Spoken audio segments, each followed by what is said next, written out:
فما لكم في المنافقين فئتين والله أركسهم بما كسبوا أتريدون أن تهدوا من أضل الله ومن يضلل الله فلن تجد له سبيلا ودوا لو تكفرون كما كفروا فتكونون سواء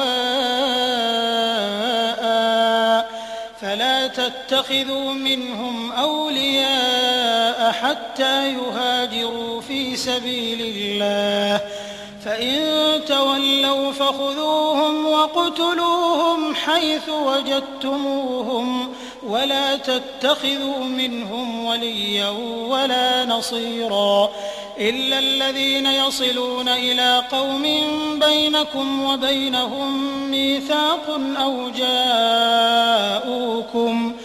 أو جاءوكم حصرت صدورهم أن يقاتلوكم أو يقاتلوا قومهم.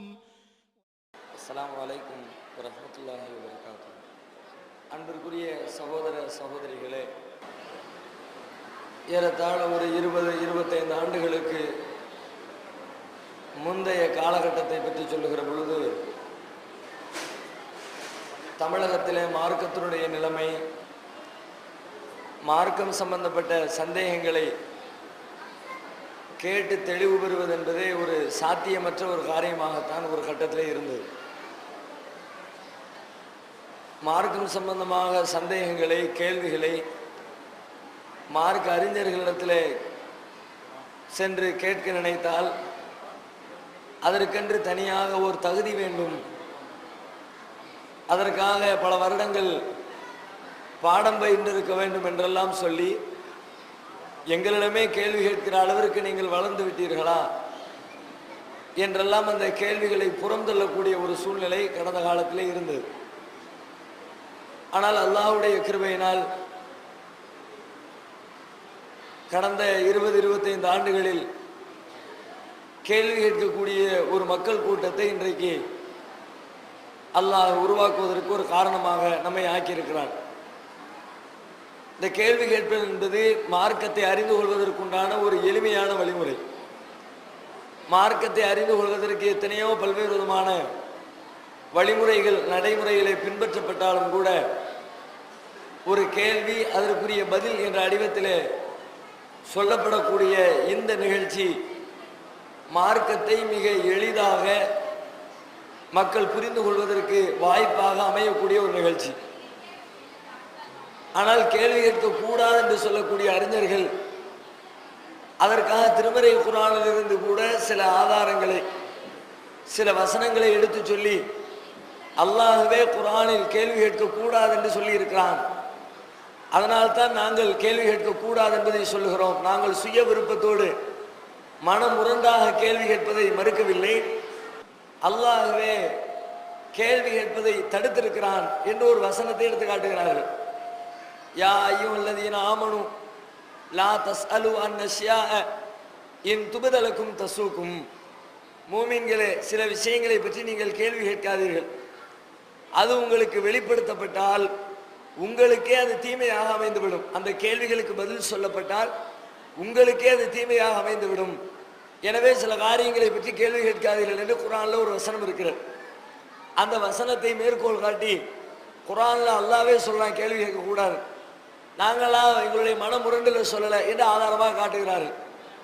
உண்மையில அல்லாஹ்வுடைய மார்க்கத்தில் கேள்வி கேட்கிறத அல்லாஹ் தடை செய்திருக்கிறானா, இந்த வசனத்திற்கு கேள்வி கேட்கக்கூடாது என்பதுதான் பொருளா, அல்லது வேறு ஏதேனும் இந்த வசனத்திற்கு பொருள் இருக்கிறதா என்று ஆய்வு செய்து பார்த்தால் கேள்வி கேட்பதை தடுக்கக்கூடிய மார்க்கம் இல்லை இந்த மார்க்கம்.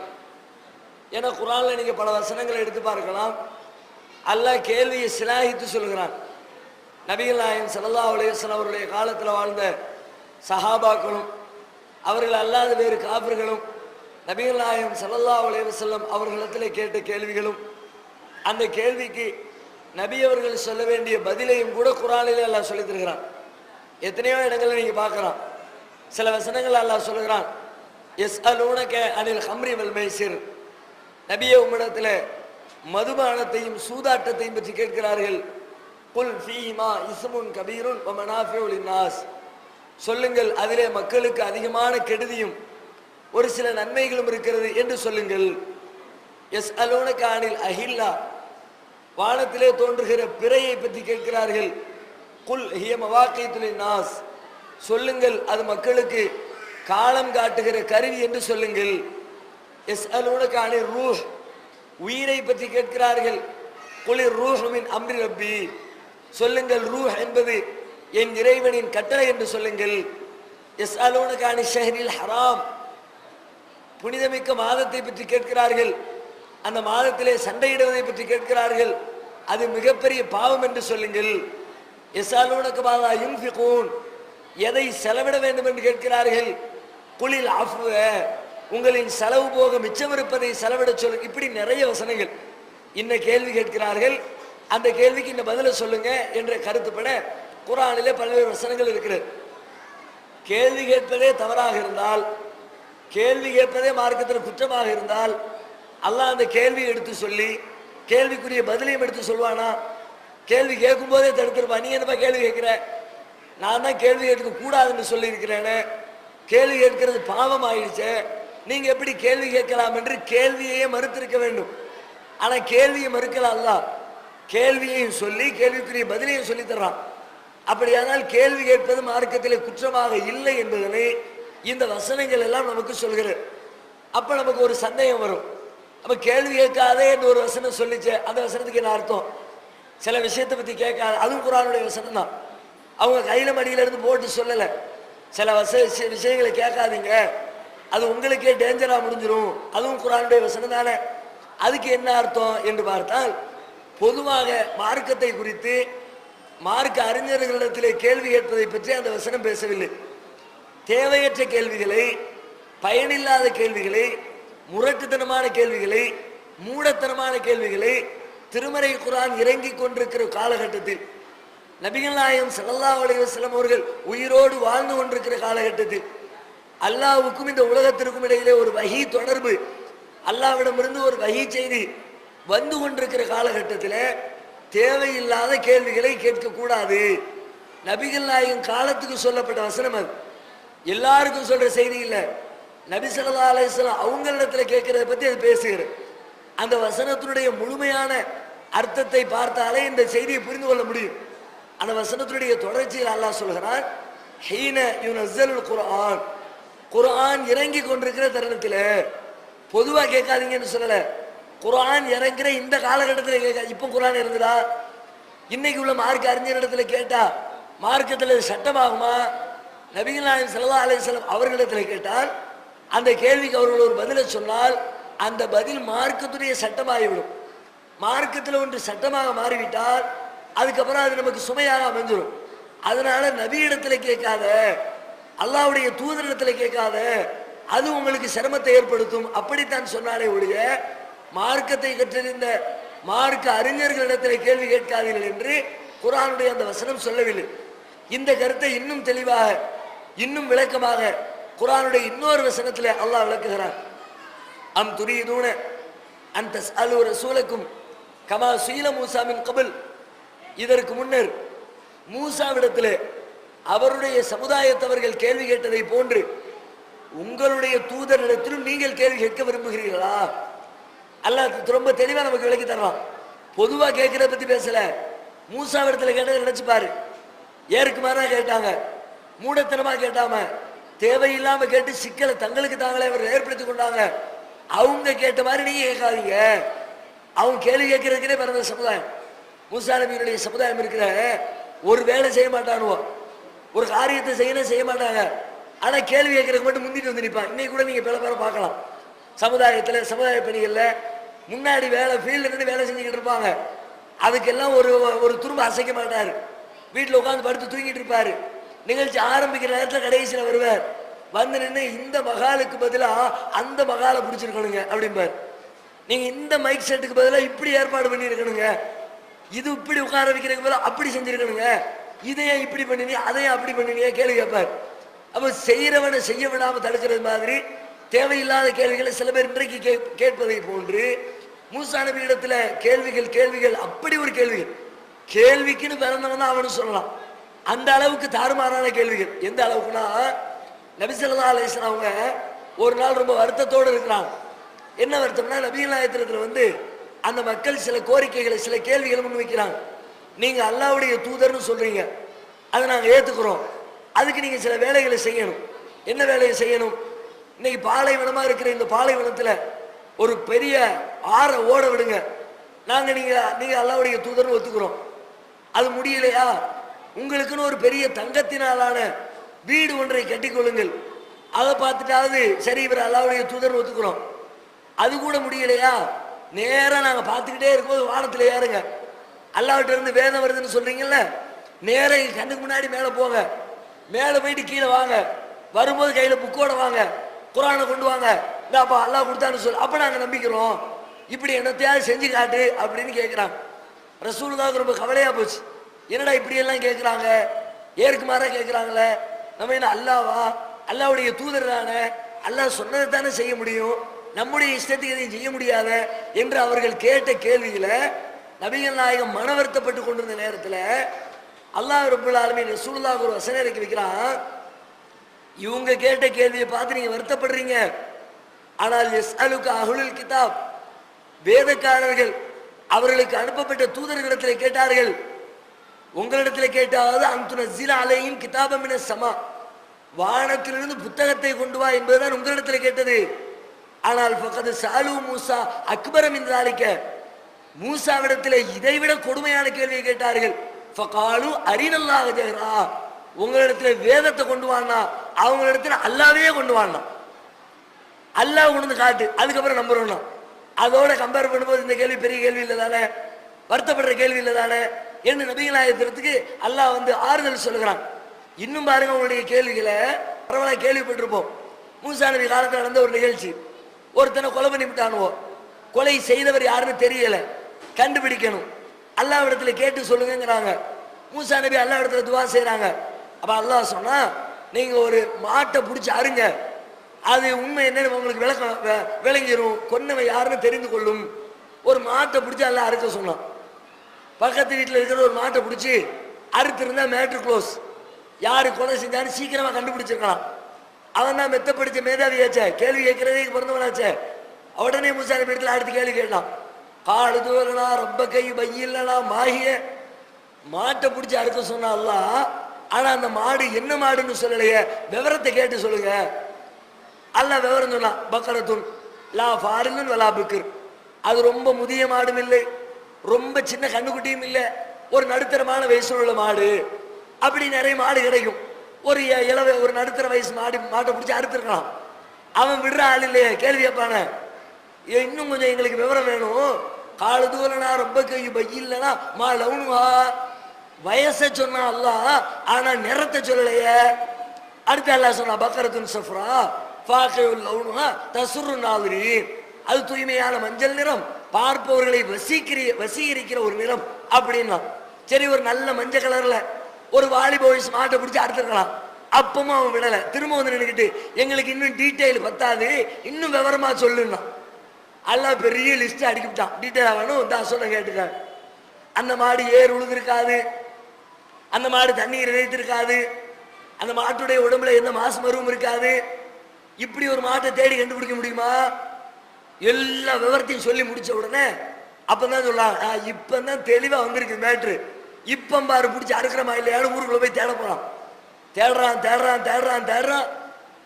நல்ல வாலிப வயசு மாட்டை பார்த்தா கண்ணங்கரேன் இருக்கு, மஞ்ச கடல் மாட்டை பார்த்தா கிரடு தட்டி போயிருக்கு, ஏறு விழுந்திருக்க கூடாதுன்னு பார்த்தா தண்ணி இறைச்சிருக்குது, தண்ணி இறைக்காம இருக்குதுன்னா மாசு மருவு இருக்குது. இதை பார்த்தா அது இடிக்குது, அதை பார்த்தா இது இடிக்குது. ஆக மொத்தத்தில் ரொம்ப கஷ்டப்பட்டு பிடிச்சிடான்னு வச்சுக்குவோம். இந்த கஷ்டத்திற்கு யார் காரணம்? அல்லாஹ் காரணம், அல்லாஹ்வுடைய தூதரா காரணம், இவர்களுடைய கேடு கெட்ட கேள்விகள் காரணமா? இவங்களுடைய கேள்விகள் காரணம். இதைத்தான் அல்லாஹ் சொல்றான், அம் துரீதுன அன் தஸ்அலு ரசூலக்கும் கமா சுயில மூஸா மின் கபில், உங்கள் தூதரிடத்திலே இதற்கு முன்பு மூசாவிடத்திலே அவர்கள் கேட்டதை போன்று நீங்களும் கேட்க விரும்புகிறீர்களா? தேவையில்லாம கேட்டு அவர் ஆமாம் பாரு சட்டமாயிரும், சட்டத்தை செயல்படுத்தணும். இதுக்கு அருமையான ஒரு நிகழ்ச்சி நபிகளாய காலத்தில் நடக்கிறது. நபி ஸல்லல்லாஹு அலைஹி வஸல்லம் உங்களுக்கு அல்லாஹ் வசனம் இறக்கி வைக்கிறான். நீங்க வாய்ப்பு பெற்றவர்கள் அல்லாஹ்வுடைய இறை ஆலயத்தை ஹஜ் செய்ய வேண்டும்னு குர்ஆன்ல வசனம் வருகிறது. இறங்கின உடனே ஒரு சஹாபி எஞ்சி கேட்கிறார், அவளை குல்லி ஆமீன் யா ரசூலுல்லாஹ், அல்லாஹ்வுடைய தூதரே ஒவ்வொரு வருடமும் ஹஜ் செய்ய வேண்டும் அப்படிங்கிறார். ரசூலுல்லாஹ் அந்த கேள்விக்கு பதில் சொல்லாம முகத்தை திருப்புறாங்க. கேள்விக்கு பதில் தெரிஞ்சு ஆகணும்னு அந்த பக்கம் வந்து நின்றுக்கிட்டு, அவளை குல்லி ஆமீன் யா ரசூலுல்லாஹ், ஒவ்வொரு வருடமுமா ஹஜ் செய்யணும். ரெண்டாவது தடவை ரசூலுல்லாஹ் புறக்கணிக்கிறாங்க. மூணாவது தடவை அவளுக்குள்ளி ரசூலுல்லாஹ் டென்ஷன் ஆயிட்டா, என்ன அவளுக்குள்ளி எங்களுக்கு சொல்ல தெரியாதோ? வருடா வருடம் ஹஜ் செய்யணும்னா வருஷம் ஹஜ் செய்யணும் சொல்ல தெரியாதா? என்னத்தை சொன்னமோ அதை செஞ்சுட்டு போவீங்களா? நான் ஆமான்னு சொல்லிவிட்டு அவங்களால செய்ய முடியுமா? ரசூலுல்லாஹ் வருஷம்ட்டாங்கன்னு வச்சுக்குவோம். இங்க தமிழ்நாட்டில் இந்தியாவில இருந்து யாரும் ஹஜ்ஜுக்கு போவாங்களா? ஒரு ஆயில ஒரு தடவை போறதுக்கே 1000 கணக்கு போடுறோம். 1.5 லட்சம் ரூபாய் ஆகுது. இந்த 1.5 லட்சம் ரூபாயை பக்கத்தில் இருக்கிற லேண்டில் இன்வெஸ்ட்மெண்ட் பண்ணோம்னா 2 வருஷம் கழிச்சு அது 3 லட்சம் ரூபாய் ஆயிரும். அந்த 3 லட்சத்தை வச்சு இந்த கடையை வாங்கலாம், இந்த கடையை வச்சு அந்த பில்டிங்கை வாங்கலாம், அந்த பில்டிங்கை வச்சு இந்த கடையை 1008 கணக்கு போட்டு 1.5 லட்சத்தை செலவு பண்றதுக்கு இவ்வளவு யோசனை யோசிக்கிறோம். வருஷம் ஹஜ்ஜுக்கு போனா எனக்கு ஆகுறது சாத்தியமா? அப்ப நமக்கு தலையில நாமே சுமை ஏற்படுத்திக் கொள்ளக்கூடிய கேள்வி. சட்டம் போடுகிறவர்கள் யாராக இருந்தாலும் சட்டம் போடுற இடத்துல இருக்கிறவங்களிடத்துல சட்டம் குறித்து கேட்க கூடாது. என்னத்தையா சொல்லிட்டாங்களா வாயை பொத்திடணும். நாமளா ஒரு வியாக்கியானத்தை கொடுத்துட்டு வேலையை செஞ்சுட்டு போய்கிட்டே இருக்கணும். அது அப்படியா இது இப்படியான்னா ஒண்ணுக்கு விளக்கத்தை கொடுப்பான், கடையில் சிக்கல மாட்டிக்கிட்டு இருக்கணும். இப்ப நபிகள் நாயகம் அவர்களிடத்துல தேவையற்ற கேள்விகள் கேட்பதை அல்லாஹ் கண்டித்து தான் அந்த வசனத்திலே சொல்லுகிறானே தவிர மார்க்க அறிஞரிடத்திலே கேள்வி கேட்பதை பற்றி அந்த வசனம் பேசவில்லை. இன்னும் தெளிவாக சொன்னதாக இருந்தால் மார்க்க அறிஞர்களை பற்றி அல்லாஹ் சொல்லலாம், ஃபஸ்அலு அஹ்ல திக்ரி இன் குன்தும் லா தஅலமூன், நீங்கள் அறியாத மக்களாக இருந்தால் அறிந்தவர்களிடத்திலே கேட்டு தெரிந்து கொள்ளுங்கள். கேளுங்கிறான். அல்லாஹ்வுடைய தூதரிடத்துல கேள்வி கேட்காதங்கிறான். மார்க்க அறிஞரிடத்துல கேள்வி கேளுங்கிறான். அதை கூட நம்ம மார்க்க அறிஞர்களை சில பேர் ஏற்கு மாற வியாக்கியானம் கொடுக்குறது. அந்த வசனத்துக்கு அல்லாஹ் என்ன சொல்றான் தெரியுமா? மார்க்க அறிஞர்களை சொல்வதை கேளுங்கள். அவங்களுடைய கேள்வி கேளுங்கன்னு அர்த்தம் கிடையாது. அவங்க என்னத்தை சொன்னாலும் தலையாட்டி கேளுங்க. இப்படி வியாக்கியானம் கொடுக்குற ஆளெல்லாம் பின்னாடி வருவான்னு அல்லாஹ்க்கு தெரியும் தானே. அதனால அல்லாஹ் அந்த கேள்விக்கும் அந்த வசனத்திலே பதில வச்சு விட்டான். தமிழ்ல கேட்கறதுங்கிறோம். நான் உங்கள்கிட்ட கேட்கிறேன் ஒரு 10 ரூபா கொடுங்கன்னு. இதை என்ன சொல்லுவோம்? கேட்கிறாருப்பா 10 ரூபா கேட்கிறாருமோ. இப்ப நான் பேசுறேன், நீங்க எல்லாம் கேட்கிறீங்க. இது காதால கேட்கிறீங்க.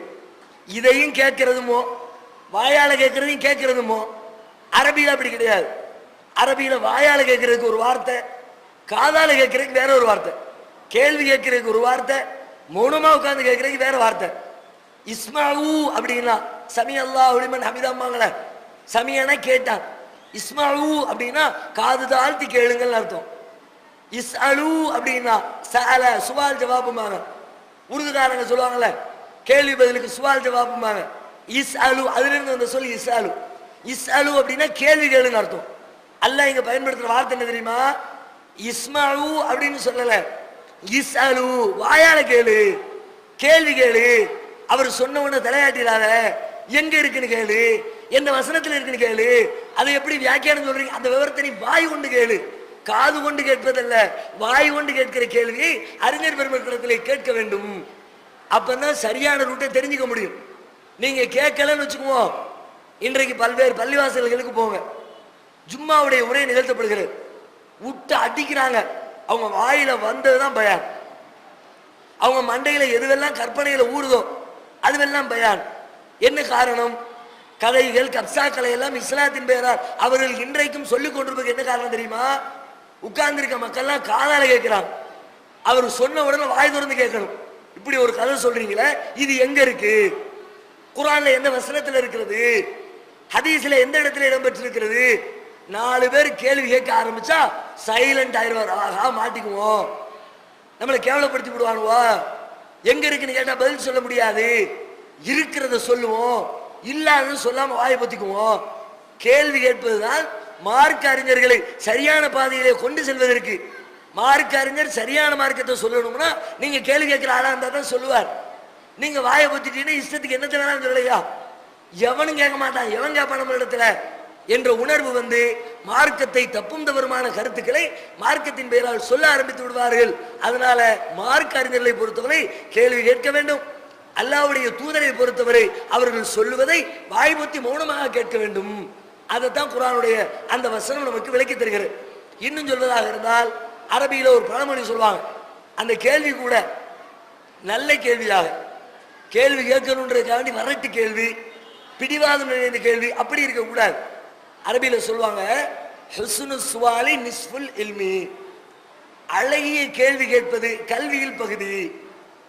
கேள்வியினுடைய தரத்தை வச்சு ஒருத்தர் எவ்வளவு தூரம் விளங்கி இருக்கிறார் அல்லது எவ்வளவு தூரம் விளங்கலை புரிந்து கொள்ளலாம். ஒரு பள்ளிக்கூடத்தில் வாத்தியார் உள்ள போய் பாடம் நடத்துறாரு, கேள்வி யாருக்கு வரும்? ஓரளவுக்கு நல்ல விளங்கின மாணவனுடைய உள்ளத்துல கேள்வி வரும். முழுக்க விளங்கிட்டாருன்னு வச்சுக்குவோம், அவருக்கு கேள்வியே வராது. முழுக்க விளங்கவே இல்லைன்னு வச்சுக்குவோம், அவருக்கும் கேள்வியே வராது. திடீர்னு உங்களை கூப்பிட்டு உட்கார வச்சு கம்ப்யூட்டர் சயின்ஸ் சம்பந்தமா கேளுங்க அப்படின்னா, அதை பத்தி என்னையா கேட்கறது, என்ன தெரியும், என்ன தெரிஞ்சா தான் கேட்கறது. அது தெரிஞ்சவரை கூப்பிட்டு வச்சு கேளுனா அந்த என்ன இது என்னன்னு கேட்பார். அணுவை பிளந்து மின்சாரம் தயாரிப்பது எப்படி, அணு சம்பந்தமா கேள்வி கேளுங்கன்னா என்னது கேட்பிய? அது சம்பந்தமா ஏதாவது தெரிந்திருந்தால்தான் கேள்விகள் வரும். முழுசா தெரிஞ்சிருந்தாலும் கேட்க மாட்டோம், எல்லாம் தான் தெரியுமே. முழுசா தெரியலாட்டையும் கேட்க மாட்டோம். ஓரளவுக்கு நடுநிலையா யார் தெரிந்து வைத்திருக்கிறார்களோ அவர்களுக்கு கண்டிப்பாக கேள்வி வரும். கேள்வியை வச்சுதான் ஒருத்தருடைய அறிவை எடை போட முடியும். கேள்வி கேட்கிறது மார்க்கம் வலியுறுத்துகிறது. எந்த அளவிற்கு என்று சொன்னால், இந்த கேள்வியை பத்தி ஆயிஷா ரலியல்லாஹு அன்ஹா சொல்றாங்க, பெண்களிலேயே அன்சாரி பெண்கள் ரொம்ப சிறந்த பெண்களாக நான் நினைக்கிறேன். ஏன் தெரியுமா? அவர்கள் மார்க்கம் சம்பந்தமாக கேள்வி கேட்பதற்கு அவர்களிடத்திலே இருக்கிற வெட்கம் ஒரு தடையாக இருந்ததில்லை. வெட்கப்பட்டுக்கிட்டு கேட்காம இருக்க மாட்டாங்களாம். ஆனா இன்னைக்கு நம்மள பல பேர் அப்படித்தான் உட்கார்ந்துருக்கோம். நாம ஒரு கேள்வி கேட்டு அது உண்மையில ஒரு எல்கேஜி லெவல் கேள்வியா இருந்துச்சுன்னா பக்கத்துல என்ன நினைப்பா, என்னடா இது பெரிய ஆள் மாதிரி இருக்கிறாரு, ஆள் 10 வருஷமா பள்ளியாசல் போயிட்டு இருக்காரு, இது கூட இவருக்கு தெரியலையான்னு தப்பா நினைச்சிடக்கூடாதுன்றதுக்காக அப்படி சைலண்டா உட்காந்து எவனாவது கேட்பான்ல, அவருக்கு பதில் சொல்லுவார்ல, அப்ப தெரிஞ்சுக்குவோம் நம்மளா தேவையில்லாம கேள்வி கேட்டு நம்ம இமேஜ் நம்ம ஏன் குலைக்கணும் அப்படி நினைக்கிறோம். ஆனால் அன்சாரி பெண்கள் கேள்வி கேட்கறது பத்தி மார்க்க சம்பந்தமா வெக்கப்படவே மாட்டாங்களாம். எந்த அளவுக்குன்னா, ஒரு நாள் நபிகள் நாயகத்திடத்துல ஒரு பெண்மணி வர்றாங்க, வந்து அல்லாஹ்வுடைய தூதரிடத்தில் கேட்கிறாங்க, அல்லாஹ்வுடைய தூதரே, மாதவிடாயிலிருந்து எங்களை நாங்கள் தூய்மைப்படுத்தி குளித்துக் கொள்வது சுத்தப்படுத்துவது எப்படி? அப்ப ரசூலுல்லாஹ் சொல்றாங்க, இந்த கஸ்தூரி மஞ்சள் இருக்கலாமா, அன்னைக்கு இருக்கிற நறுமண பொருள் அதான். இன்னைக்கு அதை விட டாப் லெவல் நறுமண பொருட்கள்லாம் வந்துருச்சு. அன்னைக்கு அதிகபட்சமான நறுமணம் தரக்கூடிய பொருள் கஸ்தூரி மஞ்சள். கஸ்தூரி மஞ்சள் இருக்குல்ல, அதை வச்சு சுத்தப்படுத்தி உன்னை நீ தூய்மையாக்கிக்க. உடனே அடுத்தம்மா, சரி கஸ்தூரி மஞ்சளை வச்சு எப்படி சுத்தப்படுத்துறது? அதுக்கு பிறகு சொல்ல தேவையில்லை, கஸ்தூரி மஞ்சள் வச்சு அதை பயன்படுத்தி குளிச்சுட்டு போ, சோப் போடுற மாதிரி போட்டுட்டு போன அர்த்தம். அதுக்கு பிறகு விளக்க தேவையில்லை. அந்த அம்மா விட மாட்டேங்குது, அந்த கஸ்தூரி மஞ்சளை வச்சு எப்படி பண்றதுங்க? அதாம்மா அந்த கஸ்தூரி மஞ்சளை வச்சு பண்ணுமா அப்படிங்கிறாங்க ரசூலுல்லாஹ்.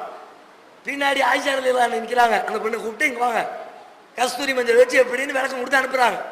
ஆயிஷா ரலியல்லாஹு அன்ஹாவுக்கு ரசூலுல்லாஹ் சொன்ன செய்தியை அவங்க மனைவி இல்லையா விலைக்கு கொடுத்து அனுப்பி விடுறாங்க. ஒரு பெண் இப்படி ஒரு சமுதாயத்துல, ஒரு சமுதாய தலைவரிடத்துல, ஒரு சபையில, ஒரு ஆணிடத்துல வந்து இப்படி ஒரு கேள்வி கேட்பாங்களா இன்னைக்கு? அதனால தான் ஆயிஷா ரலியல்லாஹு அன்ஹா சொன்னாங்க, இந்த பொம்பளைங்களை நினைச்சா எனக்கு ஆச்சரியமா இருக்கப்பா, எவ்வளவு திறமையான பொம்பளைங்க, மார்க்கம்னு வந்துருச்சுன்னா அதுக்காண்டி வெக்கப்பட மாட்டாங்க, கேள்வி கேட்கறது தயங்க மாட்டாங்க, அவங்களுடைய உள்ளத்துல எப்படிப்பட்ட சந்தேகங்கள் வருகிறதோ அத்தனை சந்தேகங்களையும் கேட்டு தெளிவுபடுத்திக் கொள்வார்கள். அந்த உணர்வு நம்மிடத்தில் வரணும்.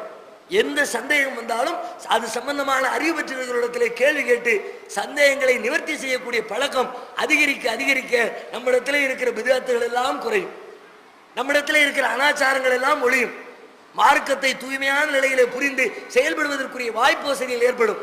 அதற்காகத்தான் இந்த நிகழ்ச்சி. அழகிய கேள்விகளை கேட்டு அதற்குரிய பதிலை சொல்லி விடை பெற்று செல்லக்கூடிய நிகழ்ச்சி. இன்னும் இதை பற்றி சொல்வதாக இருந்தால், இந்த கேள்வி பதில் நிகழ்ச்சி இன்னைக்கு நாம இஸ்லாம் ஒரு எளிய மார்க்கம்னு பேர் வச்சிருக்கிறோம். இந்த எளிய மார்க்கம்னு வச்ச பேரு தான் புதுசு. ஆனா இந்த நிகழ்ச்சி ஏற்கனவே பழசு. ஏற்கனவே ரசூலுல்லாஹ்வே நடத்தி காட்டிட்டு போன நிகழ்ச்சி. அல்லாஹ்வுடைய தூதரே இந்த இஸ்லாம் ஒரு எளிய மார்க்கம் நம்ம வச்சிருக்கிற இந்த மாதிரி ஒரு கேள்வி பதில் நிகழ்ச்சியை நடத்தி ஒரு முன்னுதாரணத்தை காட்டி தந்து விட்டு சென்றிருக்கிறார்கள். ஒரு நாள் ஒரு மனிதர் நபிகள் நாயகத்தினுடைய சபைக்கு உள்ளே வருகிறார். ஆளை பார்த்தா புதுசா இருக்குது, வெளியூர்கார் மாதிரி. ஆனா அவருடைய கோலத்தை பார்த்தா உள்ளூர்கார் மாதிரி இருக்கிறார். நீட்டா வெளியூர்ல இருந்து வந்தா அந்த காலத்துல எல்லாம் எந்த ஊர்ல இருந்து வந்தாலும் உடனே தெரிஞ்சிடும். அப்படியே உடம்பெல்லாம் புழுதியா இருக்கும், ட்ரெஸ் எல்லாம் அழுக்கு படைஞ்சு போய் இருக்கும், தலையெல்லாம் அப்படி சீவாம இல்லாம பரட்டை பிடிச்சி போய் இருக்கும். என்ன ஆகுது, வெளியூர்ல இருந்து வந்த உடனே ஆளை பார்த்த உடனே தெரிஞ்சு போயிடும். ஆனா இவர் வெளியூருக்காரரு, ஆளை பார்த்தா நீட்டா ஜம்முன்னு குளிச்சு தலை சீவி கருங்கருன்னு தலை முடி தலையை பனிய வாரி சீவி இருக்கிறாரு. நபிகள் நாயகத்துடைய சபைக்கு வர்றாரு. சஹாபாக்கெல்லாம் பார்க்குறாங்க, ஆளை பார்த்தா புதுசா இருக்குது, யார் இவர் ஒரு சந்தேகத்தோடு பார்த்து கொண்டிருக்கும் போது நேராக உள்ள வந்தவர் நபிகள் நாயகம் அமர்ந்திருக்கிற அருகில வந்து அமர்ந்து நபிகள் நாயகத்துடைய முட்டுக்காலோடு தன்னுடைய முட்டுக்காலை சேர்த்து முட்டிக்கிட்டு வந்து உட்கார்றாரு. சஹாபாக்களுக்கு ஆச்சரியம், வெளியூர்லேருந்து வந்தாரு, ஆள் வேற புதுசு, வந்தவரும் தள்ளி உட்காருவாரு, நேராக போய் முட்டில முட்டிக்கிட்டு உட்கார்ந்துருக்காரு. யார் அவரு அப்படின்னு பார்த்துட்டு இருக்கிறாங்க. வந்து உட்கார்ந்தவர் நபிகள் நாயகத்திடத்தில் சில கேள்விகளை முன்வைக்கிறார். அக்பிர்னி அனில் இஸ்லாம், இஸ்லாம் என்றால் என்ன, ஈமான் என்றால் என்ன, ஒவ்வொரு கொஸ்டினா போடுறார். ஒவ்வொரு கேள்விக்கு நபிகள் நாயகம் பதிலளித்துக் கொண்டே வருகிறார்கள். ஒவ்வொரு கேள்வியினுடைய முடிவிலையும் அவர் என்ன பண்றாரு, பதில் சொன்ன உடனே சதக்த கரெக்ட் அப்படிங்கிறார். சஹாபாக்களுக்கு ஆச்சரியம், என்னடா இது இந்த ஆள் கரெக்ட்ங்கிறாரு, இவர் என்னமோ வாத்தியார் மாதிரி, நபிகள் நாயகம் என்னமோ ஸ்டூடெண்ட் மாதிரி. அவங்க பதில சொன்ன உடனே கரெக்டா சொல்ல, அப்படி அங்கதான் அப்படி சொல்லுவாங்க. வாத்தியாரு மாணவன் கேள்வி கேட்பாரு, மாணவன் பதில் சொன்ன உடனே சரிப்பா வெரி குட் சூப்பர் அப்படிம்பாரு. அது மாதிரி இருக்குது. மார்க்கத்தை நபிகள் நாயகத்தோடு தெரிஞ்சால இவரு சந்தேகத்தோடு மேலும் அவருடைய உள்ளத்துல ஆச்சரியம் மேலிட்டு நிற்கிறது. கேள்வி ஓடிக்கிட்டே இருக்கு, பதிலும் ஓடிக்கிட்டே இருக்கு, கொஞ்ச நேரம் ஆகுது. அப்படி ஒரு கேள்வி தூக்கி போடுறாரு, மத்த கியாமத்து நாள் எப்பொழுது வரும் அப்படிங்கிறார். அப்புறம் ரசூலுல்லாஹ் சொல்றாங்க, மல் மஸ்ஊலு அன்ஹா பி அலம மின ஸாயில், கேள்வி கேட்கப்படுகிறவன் கேட்பவரை விட அதிகம் தெரிந்தவர் இல்லை. என்ன அர்த்தம், என்னை விட உனக்கு தானப்பா நல்லா தெரியுங்கிறான். சஹாபாக்களுக்கு மேல ஆச்சரியம், இவர் என்னமோ பெரிய ஆள் தான் போல இருக்கியா, என்னை விட உனக்கு தான் தெரியுங்கிறாங்க. ரசூலுல்லாஹ் தானே மார்க்கத்தை சொல்ற ஆளு, நபிகள் நாயகத்தை விட மார்க்கம் தெரிஞ்ச ஆள் வேற யார் இருக்க முடியும் என்று மேலும் ஆச்சரியத்தோடு அந்த சபையை கூர்ந்து கவனித்துக் கொண்டிருக்கிறார்கள். உடனே அவர் சொல்றாரு, சரி கியாமத் நாள் தெரியாதா, கியாமத் நாளுடைய அடையாளத்தை சொல்லுங்க. அதை ரசூலுல்லாஹ் சொல்றாங்க. சொல்லி ஓரளவு கேள்வி பதில் முடிஞ்ச உடனே அதுக்கப்புறம் வந்தவர் எஞ்சி போயிடுறார். கொஞ்ச நேரம் அப்படி சபை அமைதியா இருக்கிறது. கொஞ்ச நேரத்துக்கு பிறகு பக்கத்தில் இருக்கிற உமர் ரலியல்லாஹு அன்ஹு அவங்கள பார்த்து ரசூலுல்லாஹ் கேட்கிறாங்க, வந்துட்டு போனவர் யாருன்னு தெரியுமா? அல்லாஹ் ரசூலுஹு ஆலம், அல்லாஹ் ரசூலுக்கு தான் தெரியும், எங்களுக்கு தெரியல, ஆளு புதுசா இருக்கு, யாருன்னு தெரியல. ரசூலுல்லாஹ் சொன்னாங்க, ஹுவ ஜிப்ரீல் அலைஹிஸ்ஸலாம், அவர்தான் வானவர் கோன் ஜிப்ரீல் அலைஹிஸ்ஸலாம். அதாக்கும் யுஅல்லிமுக்கும் தீனக்கும், அவர் உங்களிடத்திலே வந்தார், உங்கள் மார்க்கத்தை உங்களுக்கு கற்றுத் தருவதற்காக வந்தார். ஜிப்ரீல் அலைஹிஸ்ஸலாம் அவர்களும் நபிகள் நாயகமும் சேர்ந்து மார்க்கத்தை சொல்லித்தர வந்தாங்க. எப்படி ஜிப்ரீல் மார்க்கத்தை நமக்கு ஒரு தலைப்பு எடுத்துக்கிட்டு பேன் பண்ணி சொல்லி தந்தாரா? ஒரு கேள்வி, அந்த கேள்விக்கு ஒரு பதில், அந்த கேள்விக்கு பதில் அவருக்கு தெரியும், ஆனால் பக்கத்தில் உள்ள சஹாபாக்களுக்கு தெரியும். அதற்காக தான் அந்த கேள்வி. இங்க இருக்கிற நீங்க கூட சில கேள்விகளை கேட்பீங்க, உங்களுக்கு அந்த கேள்விக்கு பதில் தெரிந்திருக்கும், பக்கத்துல சில பேருக்கு அந்த பதில் போக வேண்டும், அதுக்காக நீ கேள்வி கேட்கலாம். தெரிஞ்சுக்கிட்டே கேட்கிறாரு அப்படி நினைக்க தேவையில்லை. பக்கத்துல சில பேருக்கு தெரியல, அவங்களுக்கு இதுக்குரிய பதில் போகணும். அப்ப இந்த கேள்வி பதில் நிகழ்ச்சி நபிகள் நாயகம் ஸல்லல்லாஹு அலைஹி வஸல்லம் அவர்களாலும் ஜிப்ரீல் அலைஹிஸ்ஸலாம் அவர்களாலும் சேர்ந்து நடைமுறைப்படுத்தி காட்டி தரப்பட்ட ஒரு நிகழ்ச்சி தான். அதனுடைய தொடர்ச்சியை தான் இன்றைக்கு நாம் பின்பற்றி கொண்டிருக்கிறோம். மிக எளிமையாக மார்க்கத்தை புரிந்து கொள்ளக்கூடிய இந்த வழிமுறை தொடர்ந்து எல்லா பகுதிகளிலும் நடைபெறுமானால் மார்க்கம் குறித்து தெளிவு ஏற்படும். அல்லாஹ் ரப்பல் ஆலமீன் அப்படி தெளிவோடு வாழ்கிற மக்களாக நம்மை மாற்ற வேண்டும். இன்ஷா அல்லாஹ் அடுத்ததாக நம்முடைய கேள்விக்கு செல்வோம். கபரு வேதனை இருக்கிறது அது உண்மைதான். ஆனால் விலங்குகள் சில பேரை கொல்லுது, சுனாமியால் பாதிக்கப்படுறாங்க, இறந்துடுறாங்க, அதுக்கப்புறம் நெருப்பால் இறந்துடுறாங்க. அவங்களுக்குலாம் கபரு வேதனை இருக்கா? கபரு வேதனை வந்து ரூஹுக்கு தானா? கபரு வேதனை இருக்கிறது, அது அதில் மாற்றுக்கிறது யாருக்கும் இருக்க முடியாது. குர்ஆன்ல அல்லாஹ் சொல்கிறான், ரசூலுல்லாஹ் பல்வேறு நிகழ்ச்சிகளை மன்னரை வேதனை சம்பந்தமாக நமக்கு சொல்லி தந்திருக்கிறாங்க. அவங்களுடைய கேள்வி என்னன்னா, அந்த கபரு வேதனை சில பேர் நெருப்பில் எரிஞ்சு செத்து போயிடுறாங்க. நல்லா இறந்து போன ஒருத்தரை குளிப்பாட்டி கபரில் கொண்டு போய் வச்சு அவருக்கு கபர் வேதனை இருக்குதுன்னா அது வேதனைப்படுத்துறான்னு விளங்கிக்கிறோம். ஆனால் ஒருத்தரை மண்ணில் கொண்டு போய் வைக்கல, கபரில் கொண்டு வைக்கவே இல்லை, எரிஞ்சு சாம்பலா போயிட்டார், அவருக்கு வேதனை உண்டா? இது மாதிரி நிறைய பேர் இருக்கிறாங்க. மண்ணுக்குள்ள வைக்கப்படாமல் மூத்தா போடுவாங்க. சில பேர் சிங்கம் காட்டுக்கு போவாங்க, சிங்கம் புலி கடிச்சு தின்னு எல்லாத்தையும் உள்ளுக்குள்ள போய் செரிச்சு செரிமானமாகி எங்க போச்சுனே தெரியாது. கபருக்குள்ள வைக்கிறதுக்கு ஒண்ணுமே மிஞ்சாது. அதுக்கப்புறம் கழிவு வெளியே வந்து கழிவு காஞ்சி அதுவும் ஒண்ணுமில்லாம போயிடும். அவங்களுக்கு கபர் வேதனை உண்டா? மீன்கள் சாப்பிட்டு போகுது, அவங்களுக்கு கபர் வேதனை உண்டா? சுனாமியில கடல்ல அடிச்சுட்டு போயிடுறாங்க, அவங்களுக்கு உண்டா அப்படின்னு கேட்கிறாங்க. அவங்களுக்கும் உண்டு. கபர் வேதனை என்பது உடலுக்கு என்று நினைத்துக் கொள்ளக்கூடாது.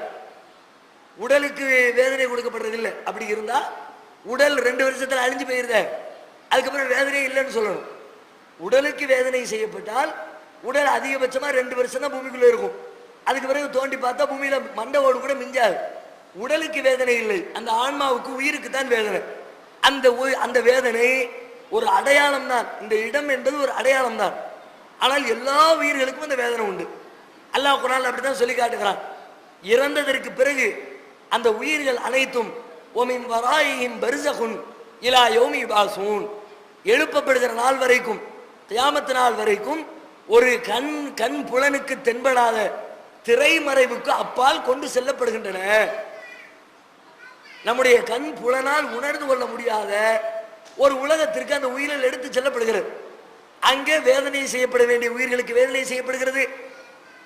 சொர்க்கத்தினுடைய இன்பத்தை அனுபவித்து தூங்க வேண்டிய உயிர்களுக்கு தூக்கம் வழங்கப்படுகிறது. அதனால கபரு என்பது, கபருடைய வேதனை என்று நாம் சொல்வது ஒரு அடையாளமாகத்தான் அது சொல்லப்படுகிறது ஒழிய கபரில் தான், அந்த இடத்தில் தான், அந்த உடலுக்கு தான் வேதனை என்று புரிந்து கொள்ளக்கூடாது. எல்லா உயிர்களுக்கும் எல்லா மனிதர்களுக்கும் வேதனை செய்யப்பட வேண்டிய எல்லாத்துக்கும் வேதனை உண்டு. அது உயிருக்கு தான் அது வேதனை. நபிகள் நாயகம் ஸல்லல்லாஹு அலைஹி வஸல்லம் அவர்கள் சொன்னதாக ஒரு ஹதீஸ் கேள்விப்பட்டிருக்கிறேன். தொற்று வியாதி என்பது கிடையாது என்று. ஆனால் சாதாரணமாக கண் வலி ஏற்பட்ட ஒருவருடைய கண்ணை பார்த்தால் கூட அந்த வியாதி நமக்கும் வந்து விடுகின்றது. அதுபோல ஜுரம் காய்ச்சல் அடித்துக்கொண்டு பக்கத்தில் நாம் கூட படுத்தாலும் கூட அந்த காய்ச்சல் நமக்கும் தொற்றிக்கொள்கின்றது. அதை பற்றி விளக்கம் தேவை. சகோதரர் தொற்று வியாதி இல்லைன்னு ஒரு ஹதீஸ் படிச்சிருக்கிறேன். ஆனால் இன்னைக்கு நடைமுறையில் தொற்று வியாதி இருக்கிறது. எத்தனையோ சொல்கிறாங்கல்ல, காச நோய் இருக்குது, அது தொற்றிக்கொள்ளும், கவனமாக இருங்கிறாங்க. இது மாதிரி நிறைய நோய்களை தொற்று வியாதின்னு குறிப்பிட்டு அந்த வியாதியஸ்தர்களை தனித்து பிரித்து அவங்களுடைய உடை, அவர்களுடைய பயன்படுத்தக்கூடிய பொருட்கள் அனைத்தையும் பிரித்து வச்சு பயன்படுத்தணும்னு மருத்துவ உலகம் சொல்கிறது. விஞ்ஞானத்துக்கு முறைனா என்றைக்குமே இஸ்லாம் சொல்லாது. நிரூபிக்கப்பட்ட அறிவியல் உண்மைக்கு எதிரான கருத்துக்களை என்றைக்குமே இஸ்லாம் சொன்னதில்லை. ஆனால் இந்த விஷயத்தில் முரண்பாடாக தெரிகிறது அப்படின்னு கேட்குறாங்க. முரண்பாடு இல்லை. இது சம்பந்தமாக 2 விஷயங்கள் ஹதீஸ்ல நீங்கள் பார்க்கலாம். ஒன்று, நீங்கள் சொன்ன மாதிரி தொற்று நோய் இல்லை என்ற கருத்துப்பட ஒரு ஹதீஸ் இருக்கிறது. அதுவா வலா தீரத்தை, தொற்று நோய் என்பது இல்லை, சகனம் பார்த்தல் என்பதும் இல்லை. ஹதீஸ்ல ரசூலுல்லாஹ் தெளிவாக சொல்லியிருக்கிறாங்க. இன்னொரு இடத்துல சொல்றாங்க, ஃபிர்ரமினல் மஜ்தூமி ஃபிராரக மினல் அசதி, ஒரு சிங்கத்தை கண்டு விரண்டோடுவதை போன்று நீ குஷ்டரோகியை கண்டு விரண்டோடு. அதுக்கு என்ன அர்த்தம்? குஷ்டம் பத்தி கொள்ளுன்னு அர்த்தம். ஒரு இடத்துல சொல்றாங்க தொற்று நோய் இருக்குன்னு சொல்றாங்க, இன்னொரு இடத்துல சொல்றாங்க தொற்று நோய் இல்லைங்கிறாங்க. தொற்று நோய் இருக்கு இல்லைங்கிற 2 முரண்பாடா இருக்கான்னா முரண்பாடு இல்லை. 2ஐயும் எப்படி புரியணுமோ அப்படி புரிந்து கொண்டால் சிக்கல் இல்லாமல் புரிந்து கொள்ள முடியும். நார்மலா ரசூலுல்லாஹ் தொற்று நோய் இல்லை என்று சொன்னது என்ன அர்த்தத்துல சொன்னாங்கன்னா, உலகத்துல முதலாக ஒரு நோய் ஏற்பட்டுச்சுல, அதைத்தான் ரசூலுல்லாஹ் குறிப்பிடுறாங்க. உலகத்துல தொற்று நோயே கிடையாதுங்கிற அர்த்தத்துல சொல்லல. முதல்ல உலகத்துக்கு தொற்று நோய் எப்படி வந்துச்சு? முதல்ல ஒரு நோய் யாருக்காவது வந்திருக்கும், அவர்கிட்ட இருந்து அடுத்த ஆளுக்கு வரும்ல. அந்த முதல்ல வந்தவருக்கு யார்கிட்ட இருந்து வந்துச்சு? அல்லாஹ்ட்ட இருந்து தானே வந்துச்சு. முதல்ல ஒரு நோய் வந்திருக்கும்ல, நோய் யார்கிட்ட இருந்து வந்துச்சு? இன்னொரு மனுஷன் இருந்து வந்திருக்காது, இன்னொரு பொருள்ல இருந்து வந்திருக்காது. ஏன்னா முதல்ல உலகத்துல அப்பதான் அந்த நோய் வருது. அப்ப அந்த நோய் எங்க இருந்து வந்திருக்கும்னா இறைவனிடம் இருந்து தான் வந்திருக்கும். அந்த கருத்தை தான் சொல்றாங்க. முதல்ல உலகத்துக்கு வரும்போது அது தொற்று உலகத்துக்கு வரல, முதல்ல இறைவனிடம் இருந்து வந்துச்சு, அதுக்கப்புறம் ஒன்னிடம் இருந்து அடுத்தவனுக்கு வருது. அந்த இல்லை என்ற ஹதீஸ் முதல் மனிதருக்கு வந்தது, முதல் நோயாளிக்கு வருவது. புதுசா இன்னைக்கும் கூட புதுசா ஏதாவது ஒரு தொற்று நோய் வரும். முதல்ல ஒரு ஆளுக்கு பிடிக்கும், அது இன்னொரு ஆள்கிட்ட இருந்து வந்ததில்லை, இறைவனிடம் இருந்து தான் வந்துச்சு. அந்த கருத்தை ரசூலுல்லாஹ்வே விளக்கிட்டாங்க. முதல் மனிதருக்கு யாரிடமிருந்து வந்தது என்ற கேள்வியை ரசூலுல்லாஹ்வே எழுப்புறாங்க. அதனால அந்த அந்த இல்லை என்று சொல்வது முதலில் வந்தவருக்கு தொற்று என்பது இல்லை. முதலாக வருகிறவருக்கு தொற்றல, எல்லாமே இறைவனிடமிருந்து வந்துச்சு நம்பணும்ல, அந்த நம்பிக்கைக்காக அதை செய்ய சொல்றாங்க. இன்னொரு பக்கம் இருக்குன்னு சொன்னதை வைத்துக் கொண்டு உலகத்துல ஒரு நோய் வந்துவிட்டால் அடுத்தவருக்கு வருவதற்கான வாய்ப்பு இருக்கிறது என்று புரிந்து கொள்ளும். எங்க ஸ்கூல் வந்து ஒரு கிறிஸ்டியன் ஸ்கூல். அங்க வந்து இந்த ஜெபம் பண்றது, அப்புறம் பிரேயர் அசம்பிளி, அவங்க மதத்தை தூக்கி பேசுறதும் பாடுறதும், அதுக்கெல்லாம் நாங்களும் பாடணும், நாங்களும் அந்த ஜெபத்துக்கு பதில் சொல்லணும் அப்படின்னு கட்டாயப்படுத்துறாங்க. அப்போ இந்த நேஷனல் ஆந்தம்க்கு டீச்சர்ஸ் வரும்போது வந்து விஷ் பண்றதுக்குலாம் எந்திரிச்சு நிற்கணும்னு சொல்றாங்க.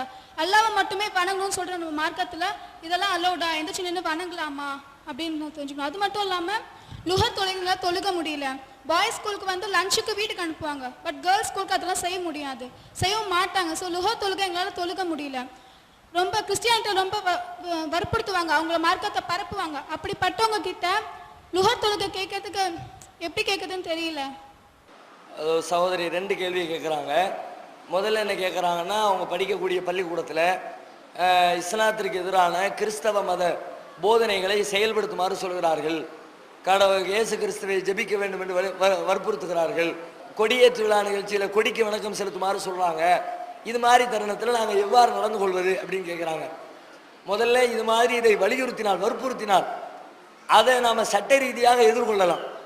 ஒரு குறிப்பிட்ட மதத்தை சார்ந்தவர்களை அவங்க அதை அல்லாமல் வேறொரு மதத்தை கட்டாயப்படுத்தி இதை நீங்கள் செய்யணும்னு பள்ளிக்கூடங்கள் சொன்னால் சட்டப்படி அது குற்றம், செய்ய முடியாது.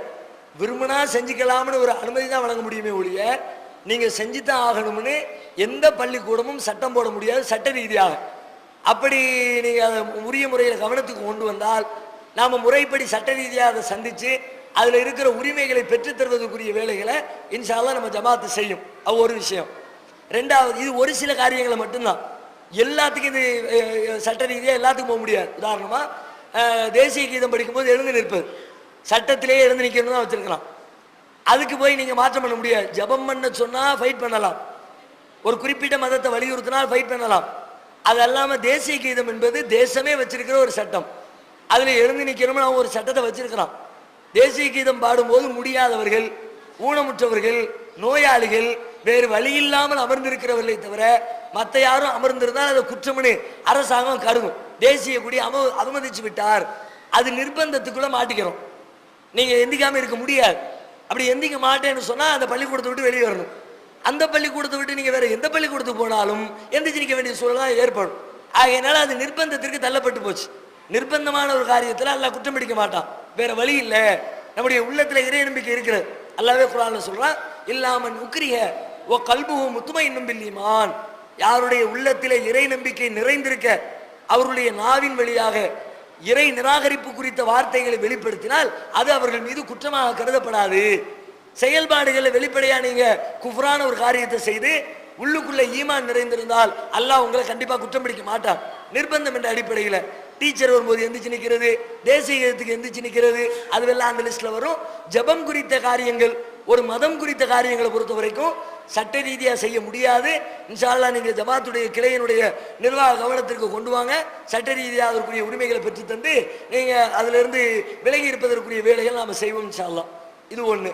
ரெண்டாவது, முகர் தொழுகைக்கு தொழ முடியலை, எங்களுக்கு நேரம் வெளியில் வர்றதுக்கு வாய்ப்பு இல்லை அப்படின்னு சொல்லி நாங்கள் அந்த நேரத்தில் என்ன பண்ணுறதுன்னு கேட்குறாங்க.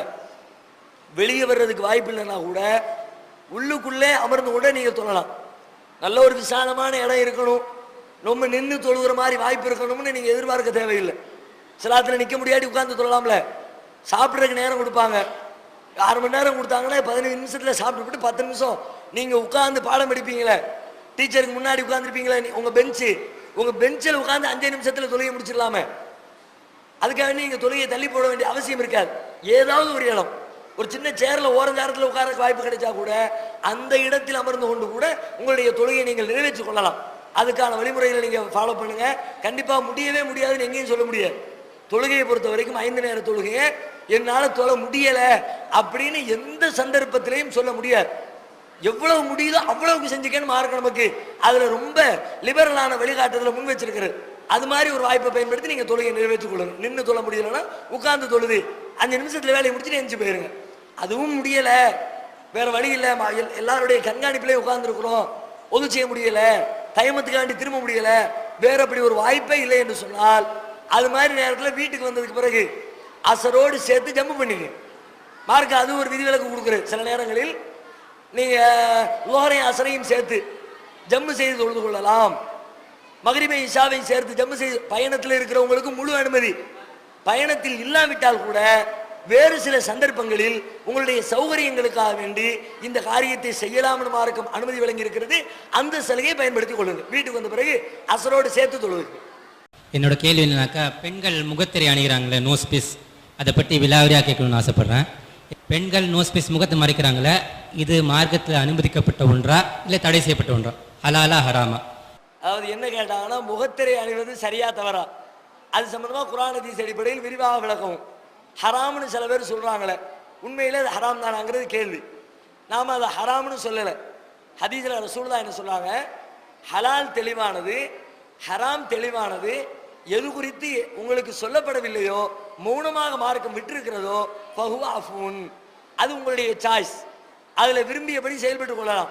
சூழ்நிலைக்கு தகுந்தாற் போன்று செய்யணும்னு விரும்பினா செஞ்சுக்குங்க, சூழ்நிலை சரியில்லை செய்யாம விட்டுருவோம் முடிவெடுத்தா விலகிக்குங்க என்று ரசூல் ஸல்லல்லாஹு அலைஹி வஸல்லம் ஹலால் ஹராமை பற்றி ஒரு பொதுவான விளக்கத்தை நமக்கு தந்திருக்கிறாங்க.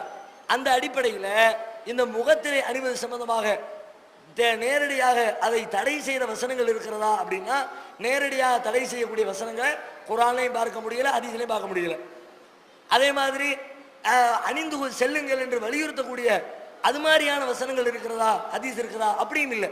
போடுங்கன்னு உங்களுக்கு கட்டளை போடப்படலை, முகத்திரை போடாதீங்கன்னு சொல்லப்படலை. ஆனால் நபிகள் நாயகத்தினுடைய கால நடைமுறை சிலவற்றை எடுத்து பார்க்கும் பொழுது போடாமல் இருந்திருக்கிறார்கள். ரசூல் ஸல்லல்லாஹு அலைஹி வஸல்லம் காலத்தில் முகத்திரை அணியக்கூடிய வழக்கம் பரவலா இல்லை, அணியாமல் இருக்கிற வழக்கம் தான் நபிகள் நாயகத்தின் காலத்தில் இருந்திருக்கிறது. அதற்கு நிறைய சான்றுகள் கிடைக்கிறது.